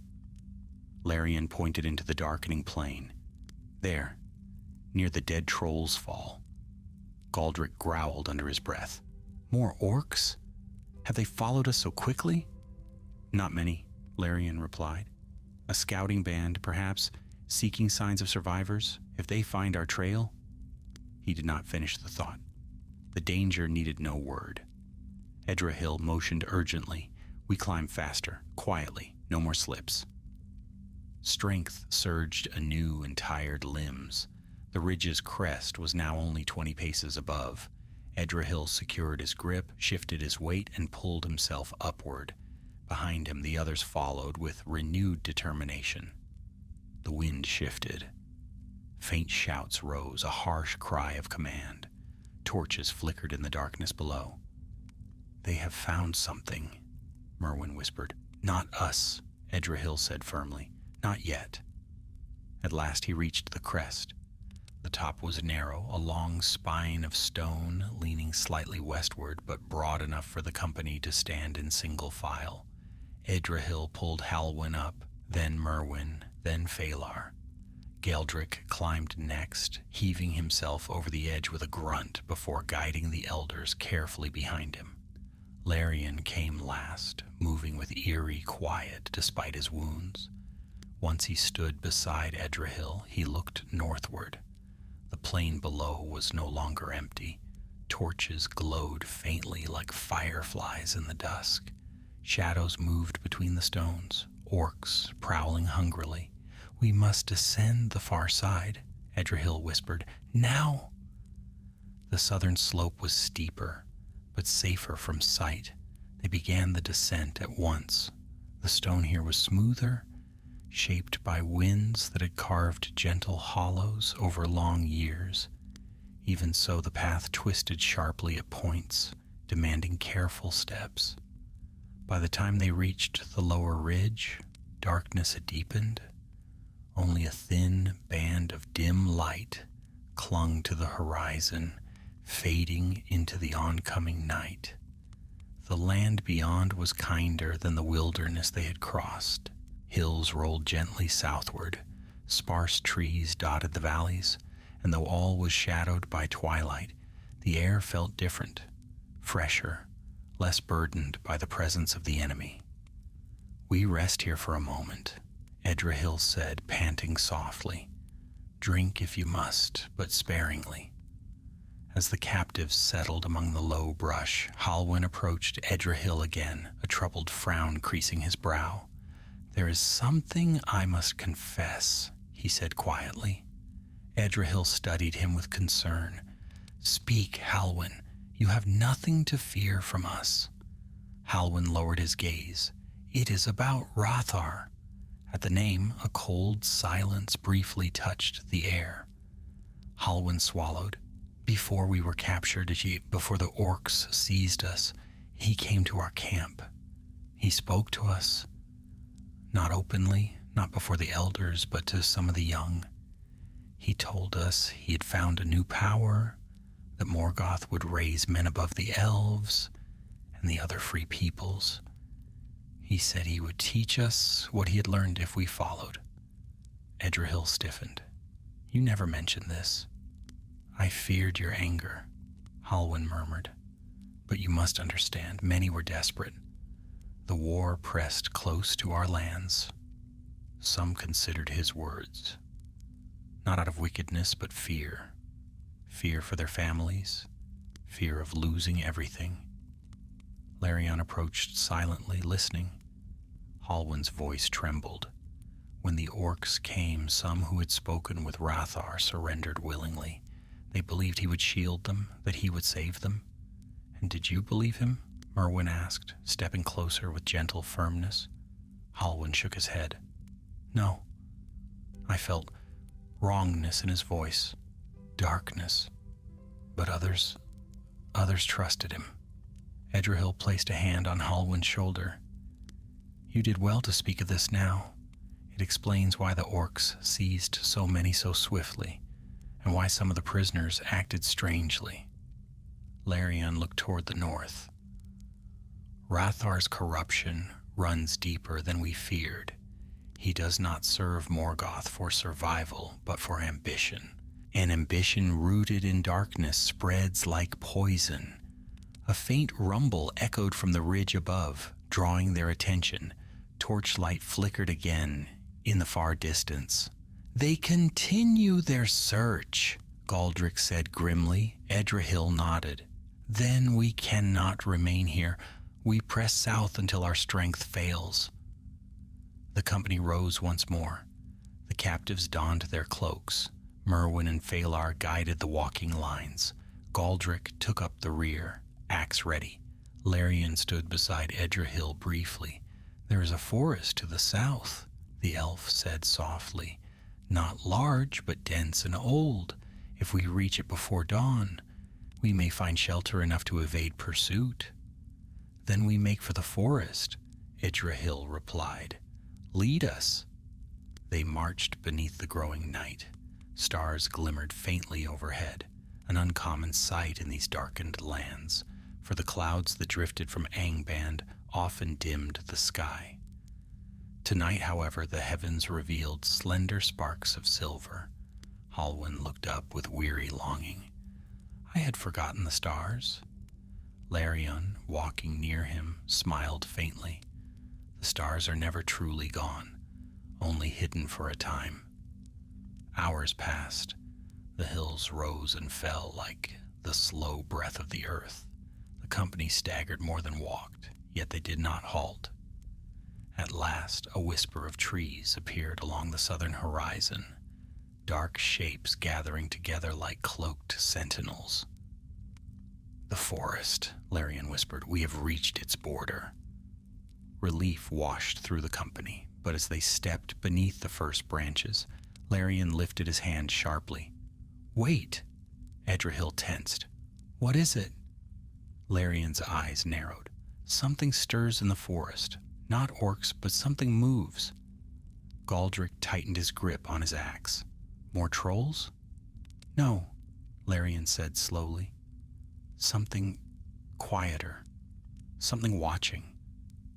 A breeze moved through the trees, carrying with it a faint whisper, one too soft to understand, yet filled with ancient weight. Edrahil stepped forward, ignoring the prickling of unease. Whatever waits within, it cannot be worse than what hunts behind. Larian hesitated, then nodded. Very well, but tread softly. These woods are older than any living memory. Together the company entered the forest, the shadows swallowing them one by one, and somewhere deep within the trees, something hidden stirred awake.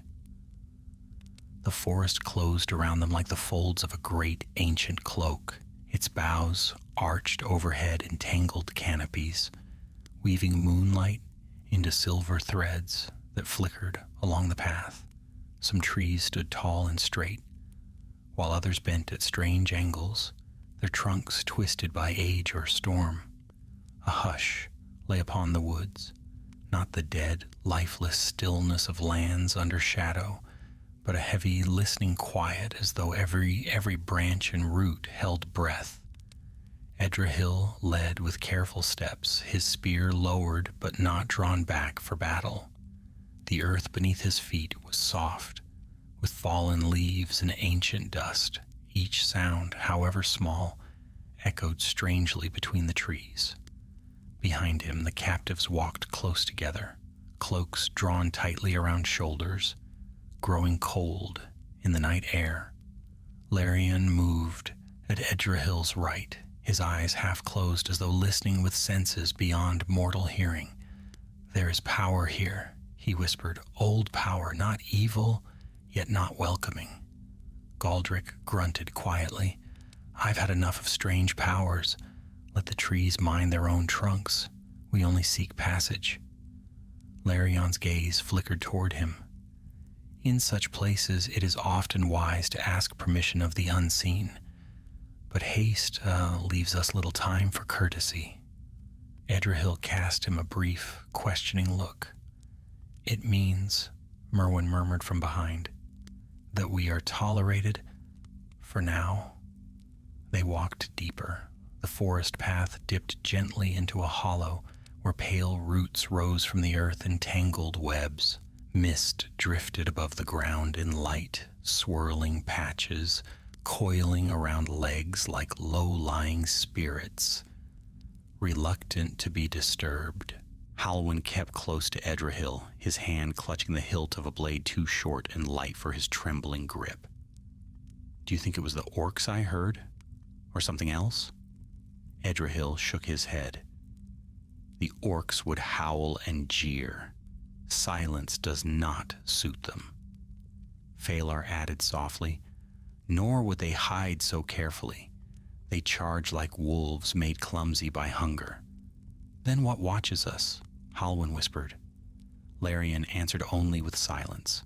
The deeper they went, the stranger the air felt, heavy, almost expectant.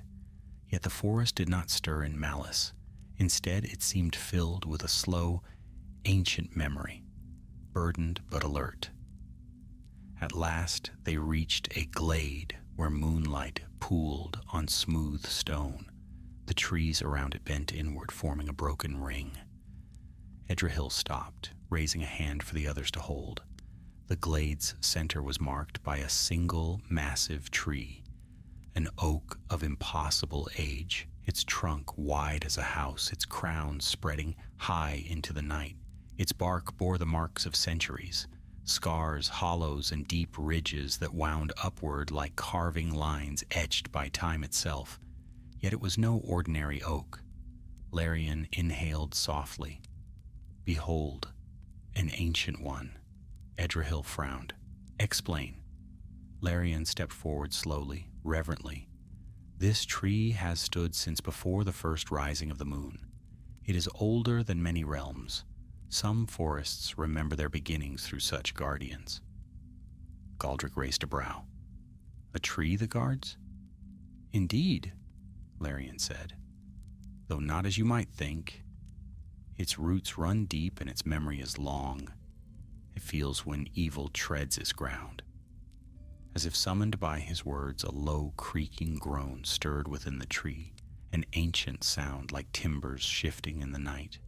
Leaves rustled, though no wind touched them. Shadows curled around the roots. Halwyn backed away. It lives? No tree of this world is lifeless, Larian murmured. But some live more awake than others. Edrahil felt a prickle run along his spine. We mean no harm. We seek only to pass.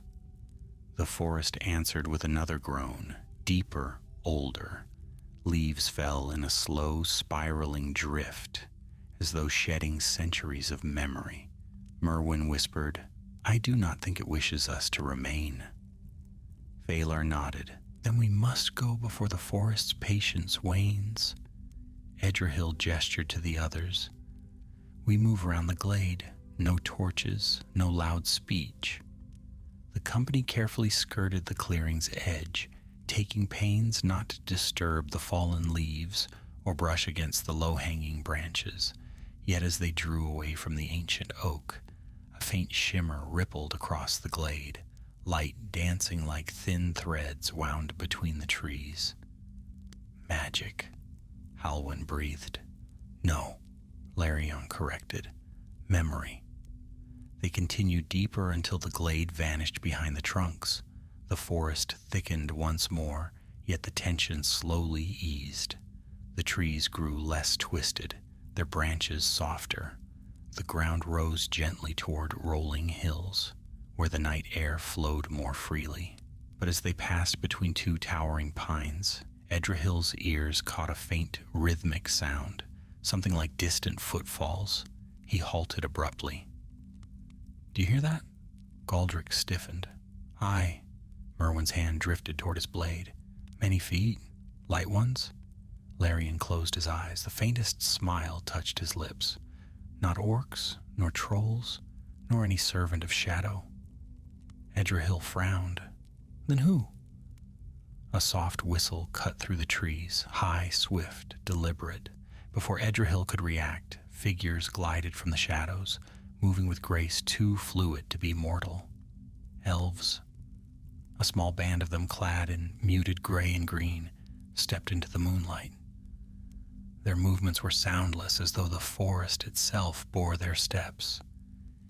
Each carried a longbow or slender blade, and their eyes gleamed with soft radiance. Their leader, a tall elf with silver hair, braided back from his stern, elegant face, raised a hand for silence. Hold your weapons, he said in a voice calm and clear as starlight. We mean you no harm. Larian stepped forward at once. Kin of the southern woods, I know your bearing. The leader inclined his head. Larian of the western watches. Long has it been since one of your kind walked these borders. Edrahil, though weary, straightened. We have fled far from the northern lands. These people are hunted by the forces of Angband. We seek refuge if there is refuge to find. The elf's expression darkened. The enemy spreads like a poison, even here. We have watched your flight since you entered the forest. And you did not reveal yourselves? Galdric asked with a hint of irritation. The elf arched a brow. We reveal ourselves to foes only from the shadows. To friends, we reveal ourselves when the time is right. Larion bowed slightly. We thank you. The leader turned to Edrahil. I am Calangil, warden of these woods. The shadows behind you are not far, but the ancient oak has stayed their advance for a time. Edrahil blinked. The oak protected us? Not you, Calangil said softly. It guards its forest, yet your presence stirred it. Few beings can pass before such a guardian without inviting its displeasure. That you were allowed through tells us much. What does it tell you? Edrahil asked cautiously. That your cause bears no stain of treachery, Calangil replied. Had your company been tainted by shadow, the oak would not have remained still. Halwyn's breath caught, and he lowered his gaze, guilt briefly clouding his face. Calangil continued, You travel south. The hills will shield you from orc patrols, but the enemy's reach grows. You cannot journey alone. Larion stepped forward. Will you guide them? Calangil shook his head gently. We cannot leave our borders. The forest calls for our watch, but we will give you what aid we can. With a soft whistle, he summoned 2 of his companions. They stepped forward, carrying a small bundle wrapped in gray cloth. Inside were dried fruits, water flasks, and salves for wounds. Take these, Calangil said. They will strengthen the weary. Edrahil bowed deeply. Your generosity is beyond measure. We are in your debt. Debts are of little meaning in days such as these, Calangil replied. Survival is our common purpose. He glanced toward the far southern trees. Beyond this forest lies a wide valley. Follow it westward at first light, and you will reach the borders of lands where our kin still keep watch. They will guide you further. Halwyn looked hopeful. So we are close to safety? Calangil's eyes softened with sympathy. You are closer than before, but safety is a fragile thing in these times. Larion turned to Edrahil. We should rest here. The presence of the wardens will shield us for a few hours. Calangil nodded once. We will keep watch from the shadows. Rest while you can. Dawn will bring new perils, but also new roads. Edrahil guided the captives to a sheltered hollow beneath 2 old pines. There the company settled, exhausted. The elves melted back into the forest, their presence lingering only in the faint glimmer of moonlit eyes among the trees. As Edrahil sat beside a slumbering elder, Larion settled near him. We have come far, Edrahil murmured, staring up at the pale stars. Farther still to go, Larion replied. But for the first time, Edrahil whispered, I feel the darkness weakening behind us. Larion nodded slowly. You should. The shadows of Morgoth do not rule all lands. Edrahil closed his eyes at last, allowing himself a few precious moments of rest, and somewhere deep in the forest, the ancient oak whispered softly to the night, as though guarding the fragile hope kindling within the hearts of mortals. Dawn rose pale and quiet over the southern forest, its first rays threading softly through the pines. The light held no warmth, yet it pushed back the night's remaining shadow just enough to reveal the shapes of the weary company as they roused from a rare, peaceful rest. Edrahil stirred last among them, his limbs stiff, his breath cold in the morning air. And yet, for the first time since their flight began, his heart did not clench with dread at waking. Larion sat nearby, already watchful, as though he had slept only half in body and not at all in spirit. The elf turned as Edrahil rose and offered a faint nod. The forest stands quiet, Larion said. No orcs entered in the night. Thanks to our watchers, Edrahil replied, glancing toward the deeper shadows where Calangil's company concealed themselves. As if summoned by thought, Calangil appeared between the trunks, silent as dawn's breath. His expression was calm but grave. You must leave soon, he said without preamble. The enemy's hunters skirt the northern borders even now. The forest wards have slowed them, but their persistence grows. Edrahil bowed slightly. "We are ready." "You have our gratitude." Callangill's eyes drifted over the weary captives. "Your test is not yet ended," he said, "but you have endured darkness that would break many. Take heart from that."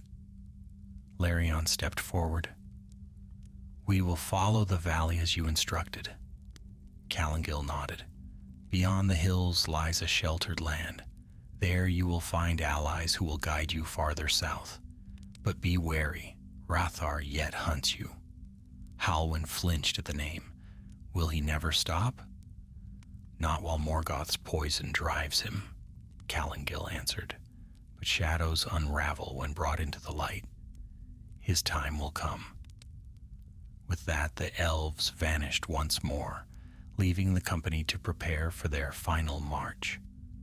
The forest thinned steadily as they walked southward. Morning grew brighter, warming the air enough that the captives shed their cloaks. Birds' calls, rare in the deeper woods, echoed faintly here, timid yet hopeful. Phalar smiled at the sound. "A good omen," he murmured. Galdric grunted. "After trolls and orcs, even a sparrow feels like a blessing." Before long, the trees opened onto a long, rolling valley. Grasses bent in the breeze. A stream wound along one side, its waters glinting like shards of glass beneath the sun. Edrahil paused, taking in the sight with something like reverence. "It is beautiful," Halwyn whispered. "And safer," Edrahil said, "for now." They continued onward, following the valley's bend. As the hours passed, the land rose gently into a wide saddle between two hills. From its crest, Larion motioned for the company to halt. "Look," he said. They turned northward. There, beyond the hills and forests they had crossed, far upon the barren plains and broken ridges, a darkness lingered like a distant storm. Columns of smoke rose faintly where the wardens had battled the trolls. And farther still, far beyond sight but never fully beyond fear, lay the dread realm of Angband. Edrahil felt the weight of that shadow one last time, but he no longer trembled beneath it. "It seems smaller now," Halwyn said softly, "as though we have grown taller." Larion smiled faintly. "Courage is such a thing. It changes the measures of the world." Galdric exhaled deeply. "Let the enemy howl from his cold pit. He'll not have us again." Merwin clapped the man's shoulder. "Not while strength remains in our hands." Edrahil turned back to the road ahead. "Come. Our journey is not finished." By midday they reached a small, quiet woodland at the valley's end. Its trees were young compared to the northern forest, their leaves greener and unmarred. Light fell through them easily, dappling the soft earth with gold. Here the company finally paused. The captives rested beside the stream. Galdric helped an elder soak her wounds. Merwin gathered fallen branches for a small fire. Phalar stood watch among the trees, though his face softened with relief. Halwyn approached Edrahil, his steps steadier than they had been in days. "When we left home, I never imagined we would survive this long." Edrahil smiled. "Nor did I imagine I would lead so many through such peril. Yet here we stand." "You led us," Halwyn said. "When terror threatened to swallow us, you kept us moving. Even the glen could not turn us aside." Edrahil's gaze darkened at the memory of the ancient oak. "We survived because each of us held to hope. Alone, none would have escaped." Halwyn nodded thoughtfully. "You speak as Larion speaks." A quiet laugh escaped Edrahil. "Do I? Then I fear the elf's wisdom has seeped into my skull." Larion's voice sounded behind them, mild and amused. "A fortunate seep, I should think." They turned to find the elf approaching. his wounds bound anew with the salves the forest wardens had provided.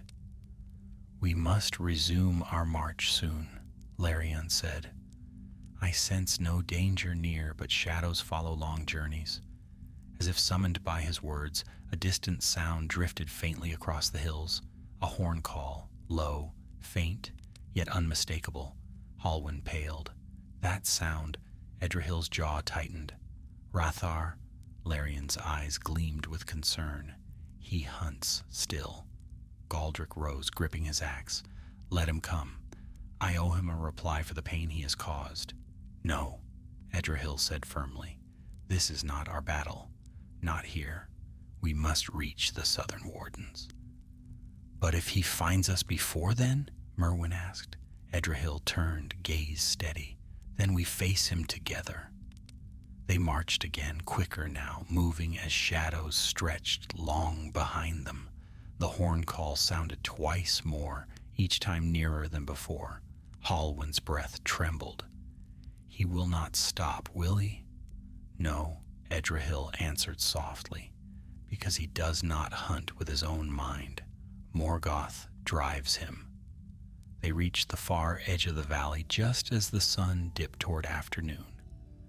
A stony rise stood ahead, small but steep, forming a natural barrier.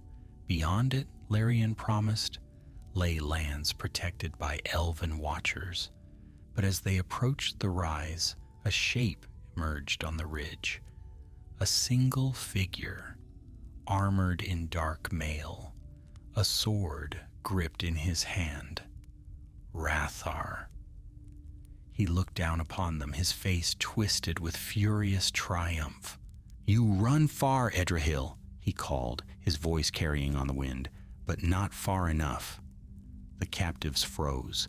The companions stepped forward instantly, Galdric, Merwin, Phalar, forming a protective line. Edrahil stepped ahead of them all, spear held firmly. "This road ends for you here, Rathar. Return to whatever dark hole you crawled from." Rathar laughed, a bitter, dreadful sound. "You pretend you stand on higher ground, but you flee from strength. You hide behind elves and stones. Morgoth offers men dominion, yet you cling to weakness." "You mistake evil for strength," Edrahil replied calmly. "Morgoth offers only chains." Rathar sneered. "Chains? He offers power. He showed me truth. Men will one day rule all lands when the Eldar fall. I will be the first among them." Edrahil lifted his spear. "Then you choose Shadow, and Shadow will claim you." Rathar roared and charged down the slope. Galdric lunged to intercept, but Edrahil raised a hand. "He is mine." Rathar struck like a storm, his sword flashing. Edrahil parried, the clash ringing across the valley. They circled, each watching for a flaw. Rathar struck with fury, but Edrahil moved with careful precision, guided by experience, will, and the memory of every soul depending on him. Rathar's blade cut shallowly across Edrahil's arm. Pain flared, but Edrahil pressed forward, knocking the sword aside with the haft of his spear. Rathar stumbled, and in that heartbeat Edrahil struck the spear's butt against Rathar's chest, sending him sprawling. Rathar rose, snarling. "You cannot!" Edrahil's spear leveled at his throat. "Yield!" Rathar bared his teeth. "Never!" "Then you leave us no choice," Larion said softly behind Edrahil, bow drawn, arrow aimed. Rathar froze. Silence settled. For the first time, doubt flickered in Rathar's eyes, but only for a moment. With a final defiant cry, he spun to charge the captives. And Edrahil's spear struck the earth before him, blocking his path. Rathar halted, breathing hard. His strength wavered. His gaze faltered. "Morgoth will," he began. But no more words came. His legs buckled. His sword fell. He collapsed to his knees, breath ragged. The darkness that had driven him flickered like a dying flame. Halwyn whispered, "What has happened to him?" Larion stepped closer. "The bond that held his will is broken. He is no longer a servant of the enemy, but neither is he whole."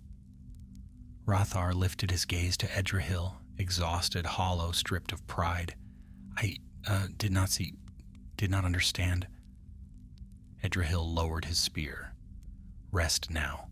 Your path ends here, not in glory but in truth." Hrothgar bowed his head, and the shadow that had clung to him slipped away like smoke on the wind. By nightfall they reached the southern wardens, a company of elves who welcomed them with gentle voices and guiding hands. Fires were lit, wounds were tended, tears flowed freely among the captives, finally freed of fear. Edrahil sat beneath a starlit sky, breath deep and steady. Larion settled beside him. "Your people live because of you. Remember that." Edrahil shook his head. "They live because we stood together." Larion smiled. "A fairer truth." Halwyn approached with hesitant steps. "Will we be safe now?" Edrahil looked toward the southern horizon where dawn would rise on gentler lands. "Yes," he said softly, "safe at last." The elf wardens guided the freed captives onward. The shadows of Angband lay far behind, and though Morgoth's darkness yet lingered over the world, the strength of mortals had kindled a light not easily quenched, a light born of courage, fellowship, and the unyielding will to endure. And thus ended the tale of Edrahil and the hunted, not in despair, but in the fragile triumph of those who walk beneath shadow and refuse to bow.